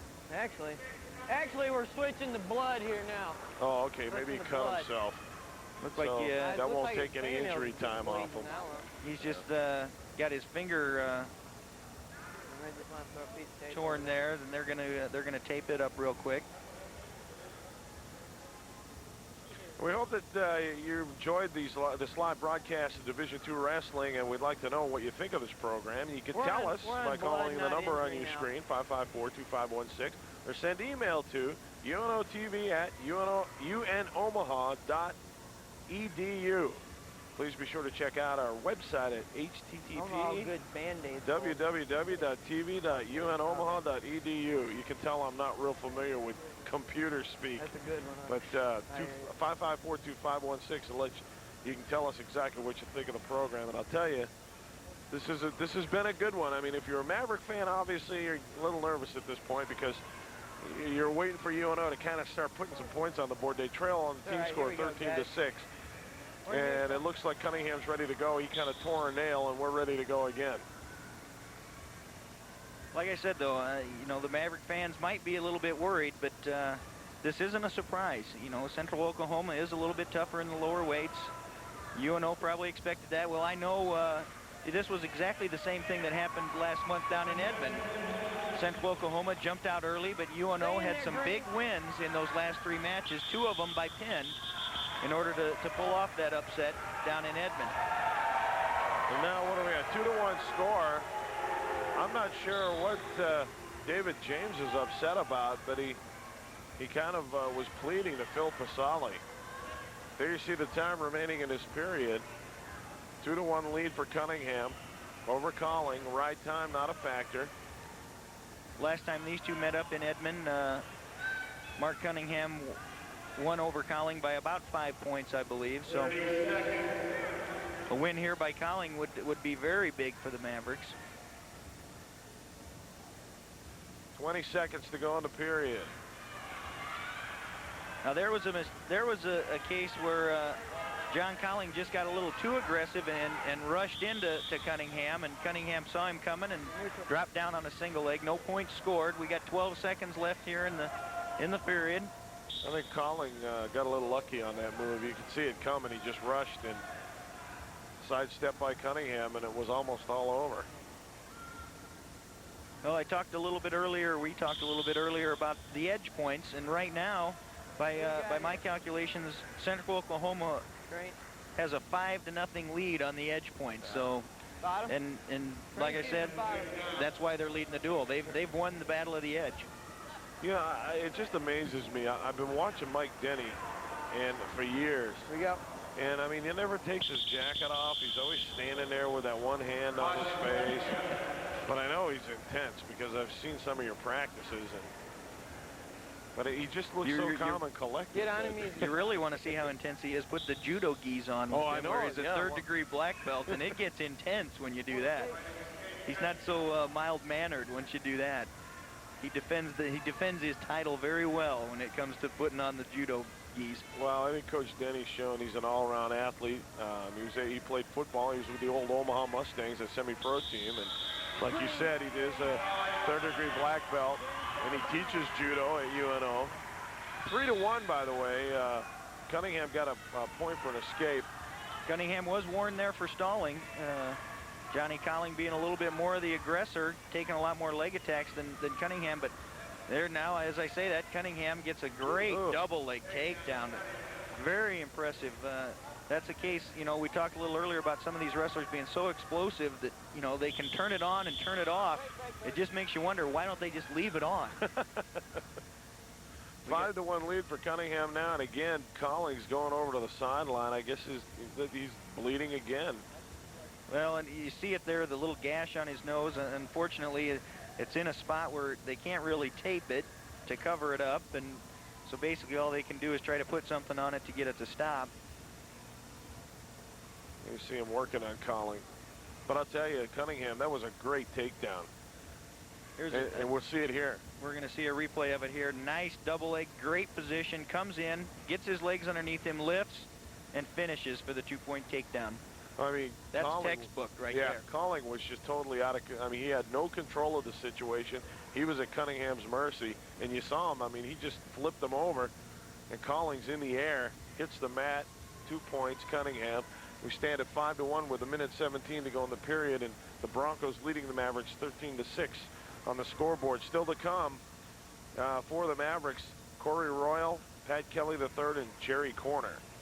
And although wrestling season is winding down, UNO fans still have the opportunity to show their support. There you get a look at Colorado Mines at Northern Colorado. Yeah, that's a real easy match. Of course, the postseason tournament up at Grand Forks this time. It's always tough to wrestle or play any sport in North Dakota. Oh, and then the middle of March, the Nationals at Fargo, and I'm assuming that's going to be up in the Dome. Oh, yes, it is. Big time place. And I'll tell you, when the UNO Mavericks, the last time they won the NCAA National Tournament was back in 1991. They won it in Fargo. Yes. So we're going back there again this year and to see if the Mavericks can do it again. Go back and repeat their last performance up there. But that is, like you said, it must be the weather or something, because it's a tough place to compete. Well, I always used to tease Sandy Buddha and Bob Hansen that there was an NCC rule that no UNO sport team could win in North Dakota. That was a rule. 5-2 the scores. We got a point for an escape, and you saw the action on the far side. But I tell you, you talk about Fargo, North Dakota, you can't help but think of Bucky Mom. Great coach up there for years. Tremendous coach for NDSU. Very, very tremendous record he's had. Last time they were down here, as a matter of fact, was just a couple of weeks ago to duel UNO, and UNO able to pull off a victory there. The funny thing about it, Mike Denny's got one NCAA title. He won it in Fargo. Bucky Mon has one NCAA title. He won it here in Omaha. Yeah. A great tradition up at NDSU. Here, you can hear Pasali telling them, let's move it. I think half the reason why NDSU is so tough up there is there's just nothing else to do but wrestle. Wrestle and shovel snow. And they've had a bunch of it this year. They go out of bounds with 17 seconds remaining in this period. 5-2 lead for Cunningham. He's also got 45 seconds of riding time built up, which isn't a factor at this point, but could be later on in the match. Again, like I said, Mark Cunningham, very tough defensively. You see him just he's one of these wrestlers that just kind of sits back and waits. So he wants you to come in. He wants you to come to him and make a mistake. And we've seen Colling do that a couple of times. Right. Basically coming in a little over-aggressive and Cunningham capitalizing on that. You know, the thing I like about watching Cunningham is the fact that you talk about him being a defensive wrestler, and there's a way to do that, obviously, to avoid and not get caught stalling. Right. I mean, and I think that's a skill you acquire. Oh, without a doubt, the years of experience, you can learn the tricks of the trade, how to do a little stalling, work the clock a little bit without getting called. Yeah, like no zone defense in the NBA. Use that top. Not that I would have ever stalled in my career. No, I've never seen that. Well, we've got a foreign object on the mat. We got a ball, looks like an orange is rolled out on the mat. Or a Nerf ball or something. How'd that get loose? I think Gary Repair left some of his toys out in the field house here. Minute 39 to go. There you get a really good shot of Collings' nose. Here we go. But Cunningham, as you said, he's got the lead and he's hung on. It's 5-2. You notice just by looking at him appearance-wise, Mark Cunningham looks like a very strong wrestler as well. He's a legger, which is a little surprising because he's not real long, but you see him right there slipping the legs in right away, working that power half, making things a little uncomfortable for Johnny Colling. I was going to mention earlier, though, Cunningham's he's tremendous calf strength. I mean, he's got big calves. He did. I know he spent. The coaches said he spent a lot of time in the weight room over the last couple years. Like I said, when he first came into to Edmond to wrestle for the Broncos, he was wrestling at 150 pounds and has just gradually inched his way up over the years, and he is now up at 167 pounds. Again, Collings got to go over to get some work. You're taking a look right now at Cunningham, and he got a bandage for that torn nail that he got earlier. But Colling on the other side of the mat is taking some opportunity to have his nose looked at. Again, none of this counts against the wrestlers. And actually, it looks like it must be blood time for Cunningham yeah. At this point. You see, and the reason I say that, you see Phil Pasali standing on that side. If a wrestler does take injury time, the coaches cannot come in and coach him. They can come in and assist his injury, but they cannot coach him. Here we go. Now the other wrestler can go over to his coaches and receive all the coaching in the world. Here we go. Now, I don't know if hopefully Colling was able to get enough coaching to see if he can come up with about 3 or 4 quick points here. He trails now 5-3, but Cunningham does hold a minute 31 edge in the riding time, so that basically makes it 6-3. We got a minute left to go. Colling is a little bit more aggressive, and again, the finger bandage has come off Cunningham. Okay, let's go. And he's just going to throw it away. We'll go without it. Ooh. There, Johnny Colling, a shot attempt. And again, the defensive wrestling of Mark Cunningham again showing there. Able to get an easy spin around takedown to extend his lead to 7-3. There you see the time remaining in this final period, so Collings going to have to come up with something major here. And we've got a stalemate. Take it easy, guys. Again, like I said, Cunningham real adept at using his legs, tying up Collings. Able to work that clock a little bit. He's got almost 2 minutes of riding time now, so that's a for sure point. So his lead now is 8-3. You know, the guys in the heavier weight classes, obviously they know they're going to wrestle later on in the duel. Did you guys basically have some rituals that you went through just to stay ready and stay focused while the other matches were going on? You do a lot of rituals, and you try to get a routine down for every match. Yeah. You want to do the same thing over and over, whether that means putting your right sock on first, your left sock on first. A lot of things have a psychological edge for you.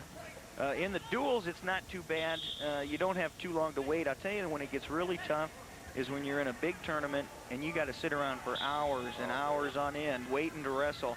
That's when it really starts to wear on you mentally. The duels, like I said, usually aren't too bad. Plus the action is so much more, intense and exciting. The final score, 7-4 in favor of Mark Cunningham for Central Oklahoma.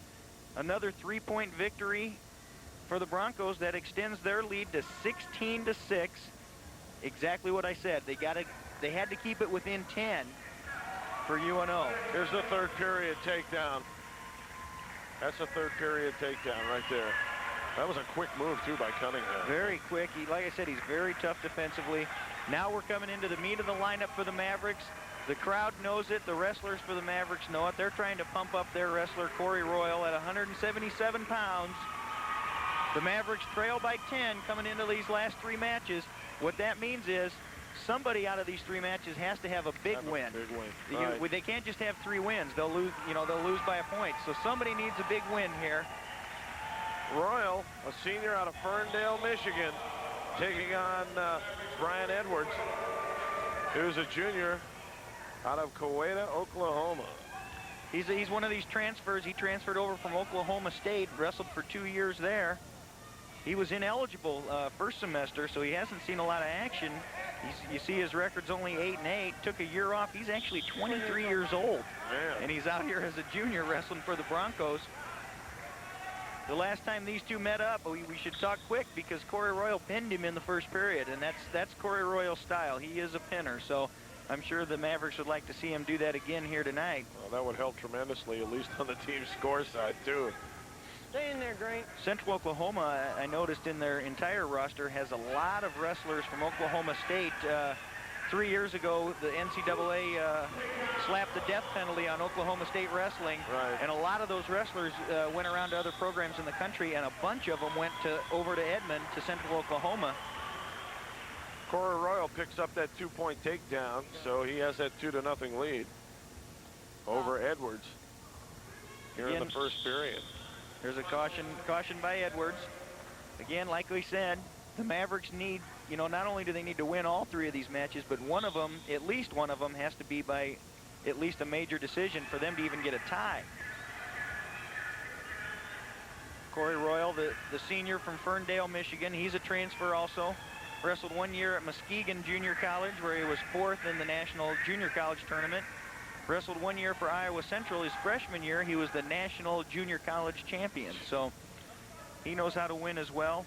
Last year, he was 39-8, placing 4th at the national tournament. Had 17 pins out of those 39 victories.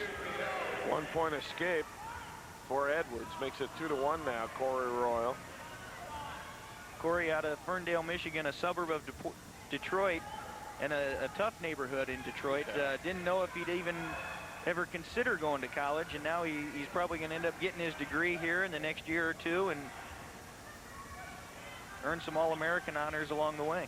Edwards, even though he weighs out at 177, he's a very thin 177. I mean, to me, he just doesn't have the thick legs, Well, I think he's one of the wrestlers. He's probably more of a 158 or 167 pounder, but due to the fact that they've got the defending national champ wrestling Mark Cunningham at 167, he's basically got to wrestle wherever he can fit into the lineup. So. Less than a minute to go in the period.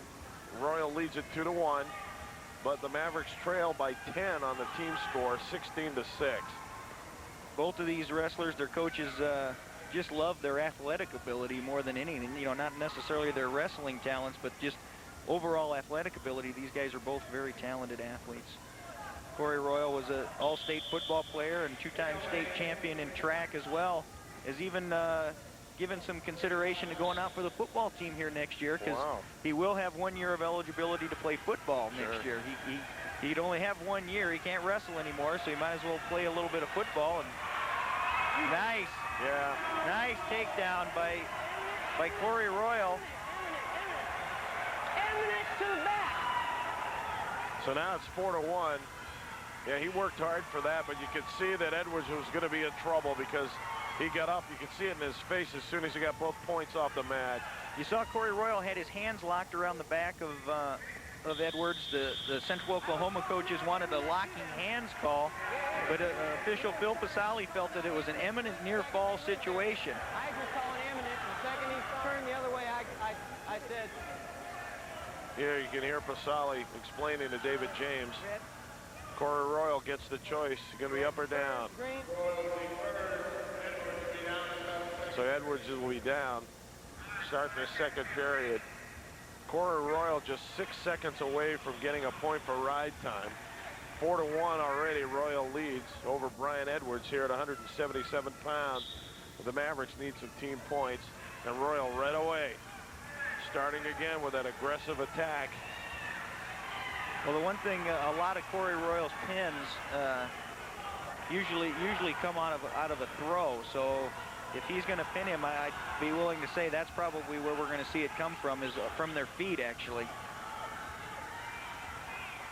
Edwards is just trying to survive at this point.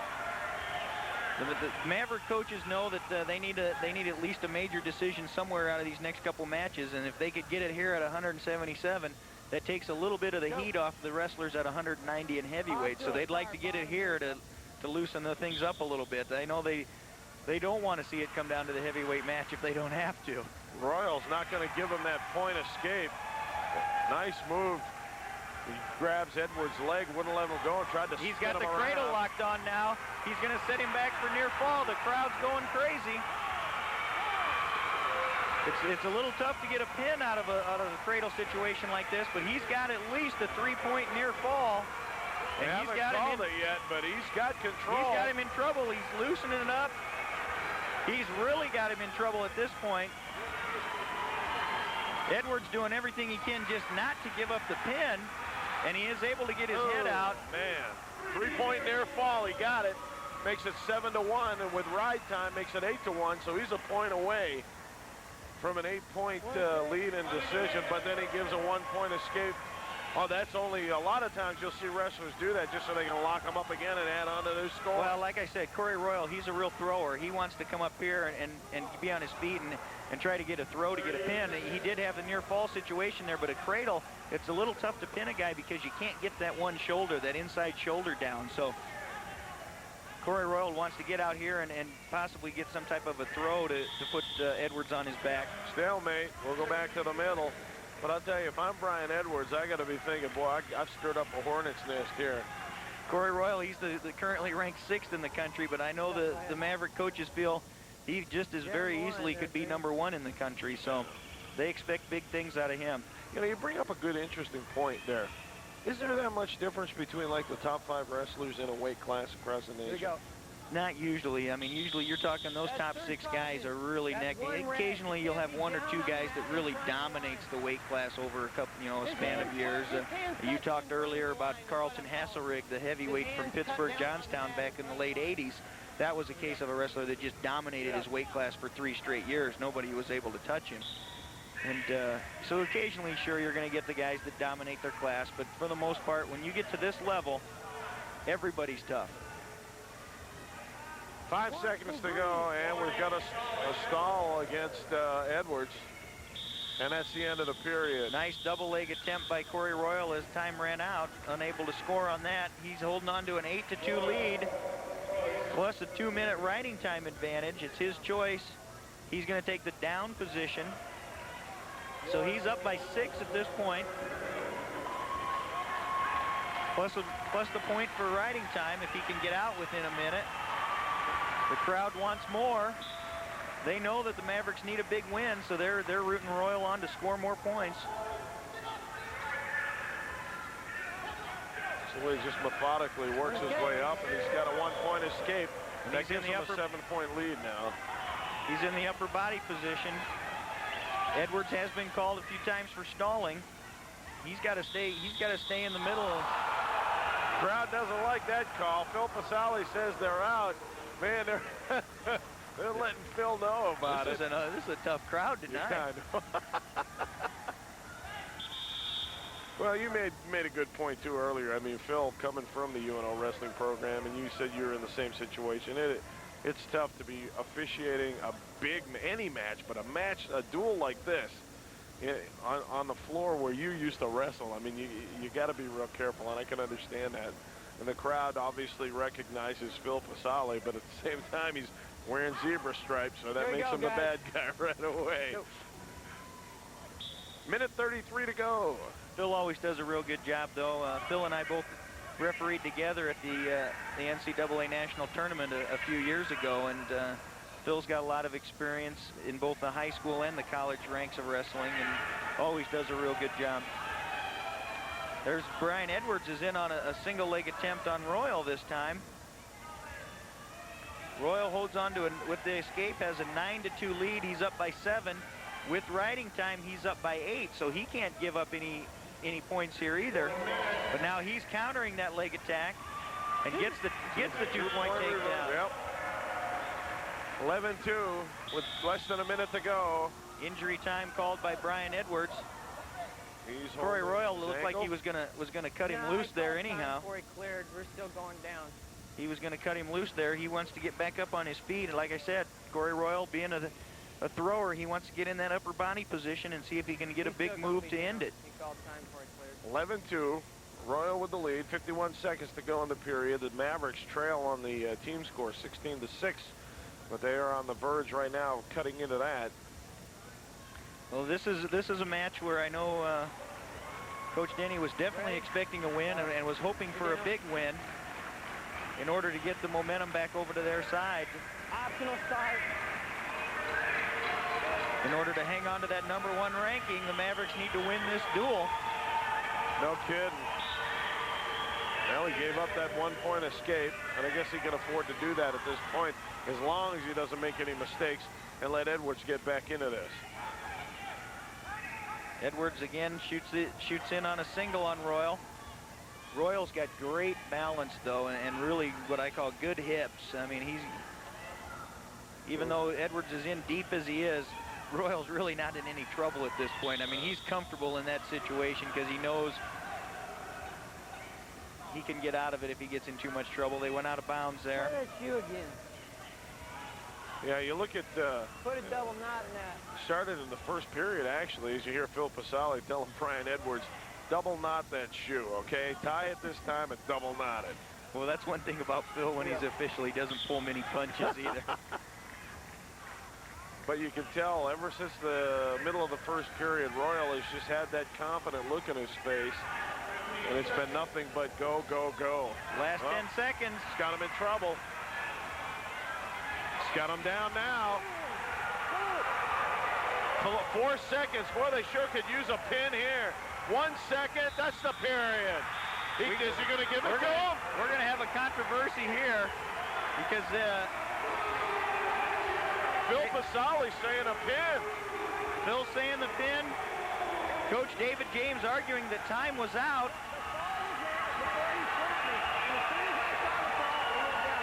They're gonna call a pin. Phil Pasali says he called the pin before the towel hit him, which meant time was out. Take in. Corey Royal ends up getting a pin. Wow. You talked about needing a big momentum booster. There it is. Corey Royal with that pin. That's a big win for the Mavericks. That will make the score 16-12 coming into the last 2 matches. All the Mavericks need now is 2 victories. They don't even, with a big pin like that by Corey Royal, he basically did his job. They sent him out there to do the job, and he did exactly what they asked for. So with a pin, that gives the Mavericks 16 points, and that makes it now 16-12 Central Oklahoma. Let's go to 190 pounds. Pat Kelly III from Cody, Wyoming. Jerome Adams out of Oklahoma City. Kelly, the senior, Adams, the freshman. And right away, they start rolling and moving. We got a little scramble there. The one thing, when you watch Pat Kelly, you don't know what's going to happen.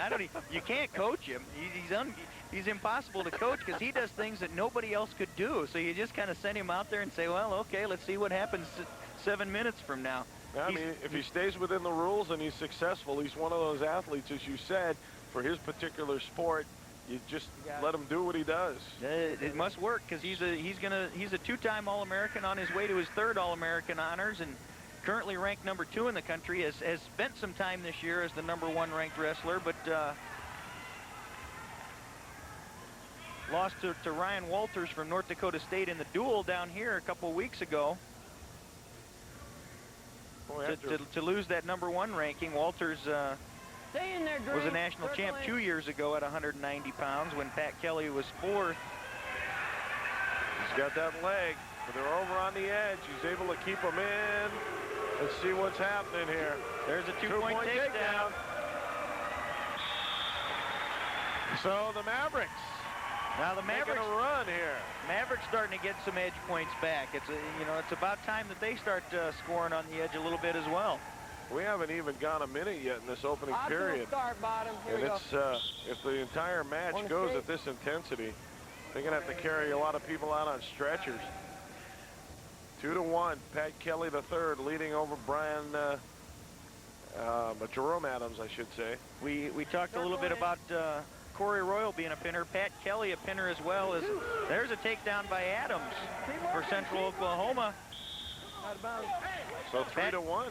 Pat Kelly, like I said, he's a pinner as well. In fact, I think he holds the record right now here at UNO for most pins in a career.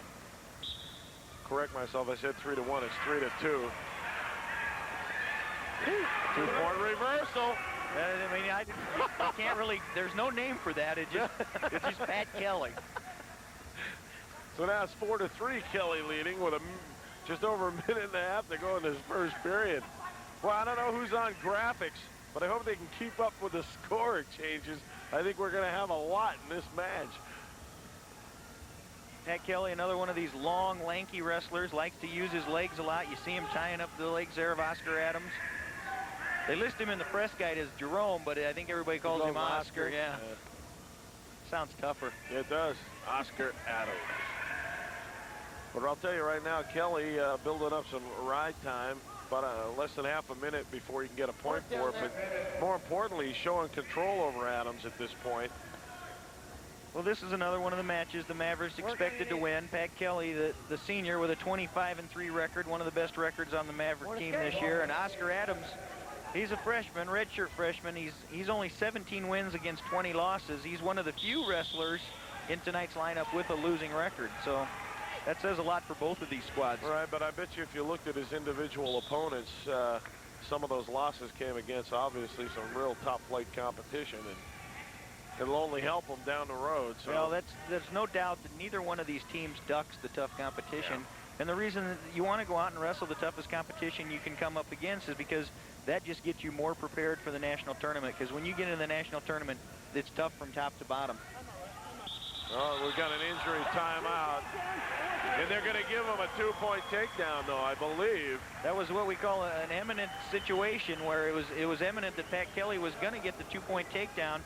And apparently the official, Phil Pasali, felt that Adams was calling timeout to avoid getting the takedown. And and the coaches from Central Oklahoma, no complaints from them. But Jenny, you were talking about to be good, you got to wrestle the best. If I remember correctly, when you were here, you guys were going up against like Nebraska. Oh, you know, we continuously had a very tough schedule every year in and year out. Wrestled a lot of Division I schools. But when you go to the open tournaments like these guys, still do now, beginning of the season, there's guys from all levels: NAIA, Division II, Division III, and Division I. A lot of action there, but no scoring. Pat Kelly started on top and just remained on top as the time runs out in the first period. He's holding on to a 6-4 lead. Like you said, it's going to be tough to keep up with the scoring in this match. Choice green. Wow. Sometimes when Pat Kelly wrestles, it's tough to know who is actually getting the points scored. The referees sometimes, I think, have a question themselves. Well, he's definitely made a reputation for himself, not just in the North Central Conference, but nationally, as RJ said. Pat Kelly III, one of those guys that you just put him on a match and let him go. There's a reversal by Adams. That ties the score now 6-6, and a reversal by Kelly. So now it's 8-6. Yeah, you got to keep your eyes on both these guys. It's changing quick. But again, Kelly on top. He's got ride time now, and that might become an important factor. Granby roll attempt by Oscar Adams there, unsuccessful. Kelly just rolls with him, and he just hangs on. And last time these two met up down in Edmond, Kelly pinned Adams. So Adams doing a little bit better job this time around than the last time these two met up. And the thing about Kelly is they get called for out of bounds. He runs back to the center of the mat. He's like, come on, let's go. Well, it's close. There's a near fall situation. 2 points in favor of Kelly. He leads now. That extends his lead to 10-6. And we're still only halfway through the match. They've already scored 16 points. I mean, the first couple matches we watched tonight, they scored 3-4 points. These guys score that in about 6 or 8 seconds. Warning here.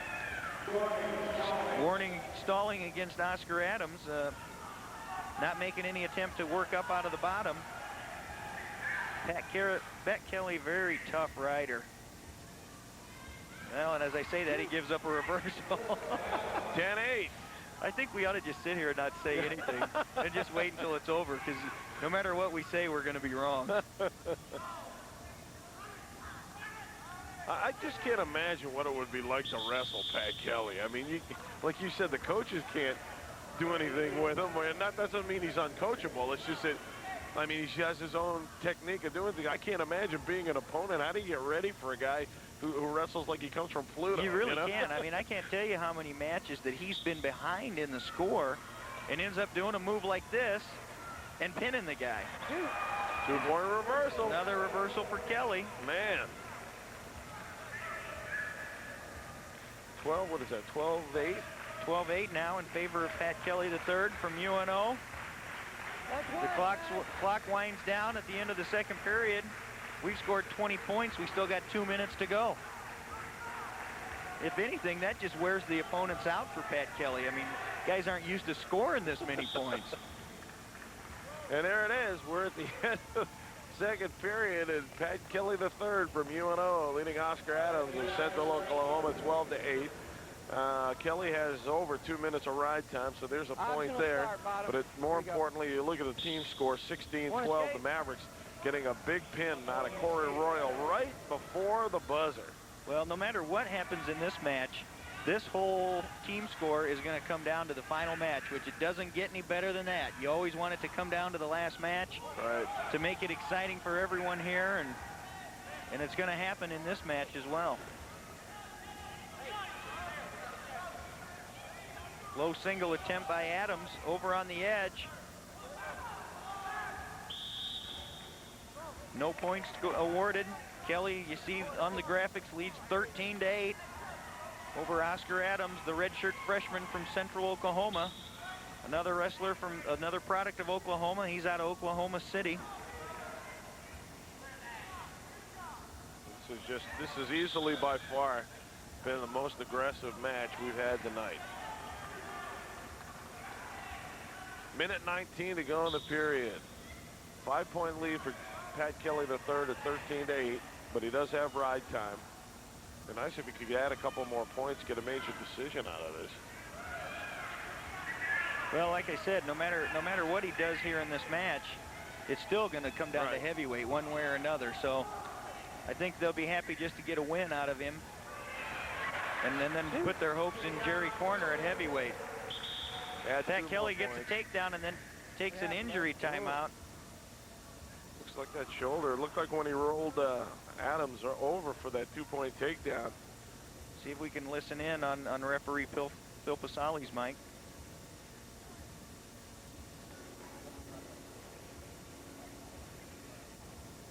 Where you can see Tom Freddie talking to him, but you can't really hear him all that well. But it looked like on the takedown move. Yeah, I don't think it was enough of an injury that, you know, obviously he was able to still get the takedown and then call timeout. So I'm sure he's going to be able to continue. They're getting him up here.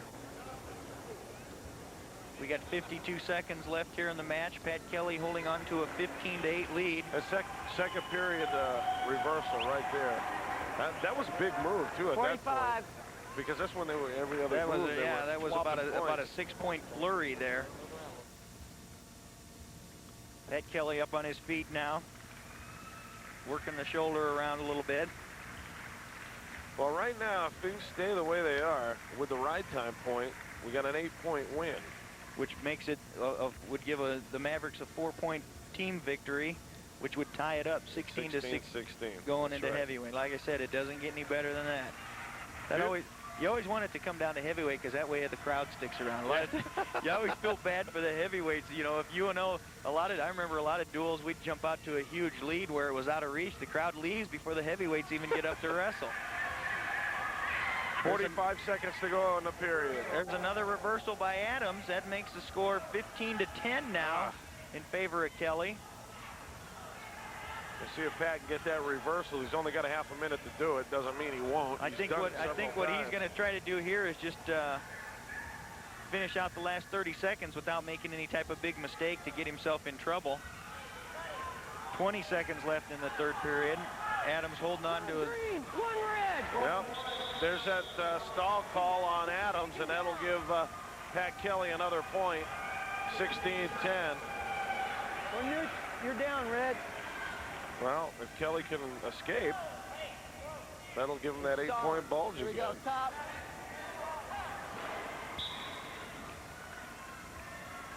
He's getting to his feet with a stand-up.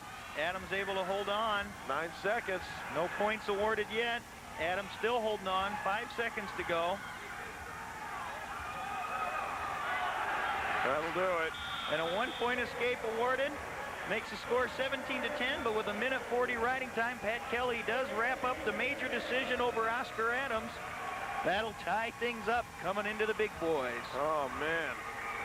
We're even at 16 going into the heavyweight match. The Mavericks, these last 3 weight classes have just come on. It all started with Corey Royal, and we're tied at 16-16 after that major decision win by Pat Kelly III over Oscar Adams. Here we go into the heavyweights. The Mavericks sophomore out of Wichita, Kansas, Jerry Corner. And out of Evanston, Wyoming, for Central Oklahoma, a junior, Winterhawk Wind Chief. Great name. Great name. You notice he's got his head taped up. Winterhawk's got his head taped up there. That's not because of an injury. It's because he's got long hair in his, Native American tradition. He's got long hair down to the middle of his back. I've reffed him a few times earlier this year. They tried to get an injunction from the NCAA to allow him to keep it, but the NCAA wouldn't let him have it. It looks like he's actually wearing a swim cap. Yeah, it does. Underneath there. His headgear obviously came loose, and that's why we have a stoppage of action, but they started fast.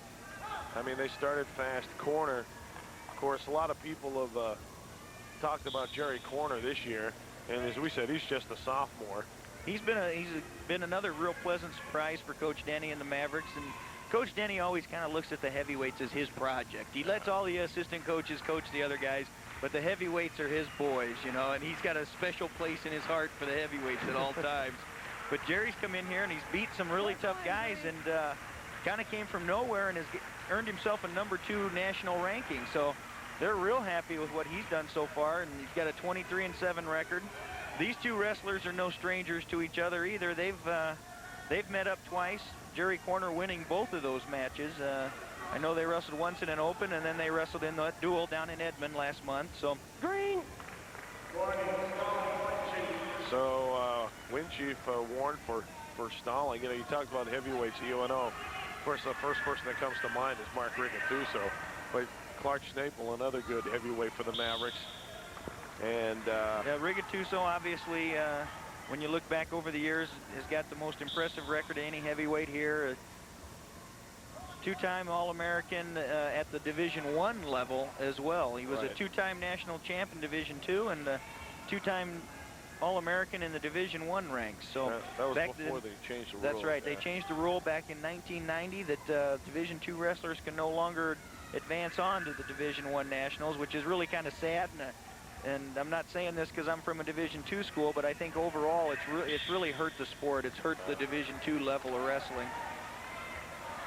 Wind Chief, junior college two-time All-American out of Northwest Wyoming. The Mavericks have picked up a few wrestlers out of Northwest Wyoming. One of their assistant coaches, Pat Ginsler, who was a two-time All-American and national champ for the Mavericks back in 90 and 91. He also came out of that Northwest Wyoming junior college. So they've got a strong tradition out there for producing some good wrestlers.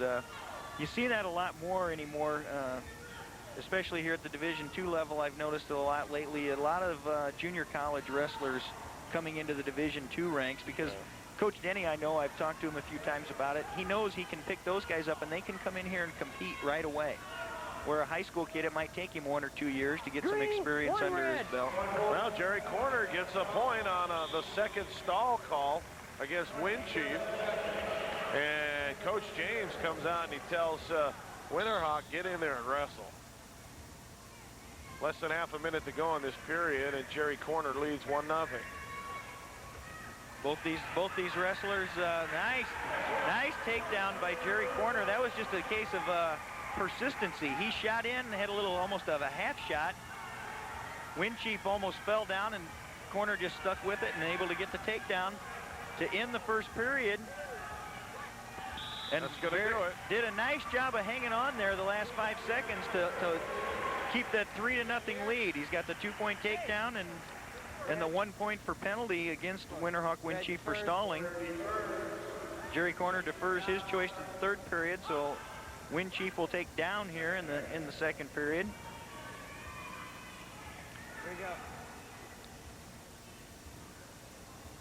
Go. Both these guys, like I said, 2-time state champs from their respective states. Corner from Kansas and Winchief from Wyoming. Winterhawk Winchief lists his summer job as river rafting guide. With a name like that, what else would you expect? I know.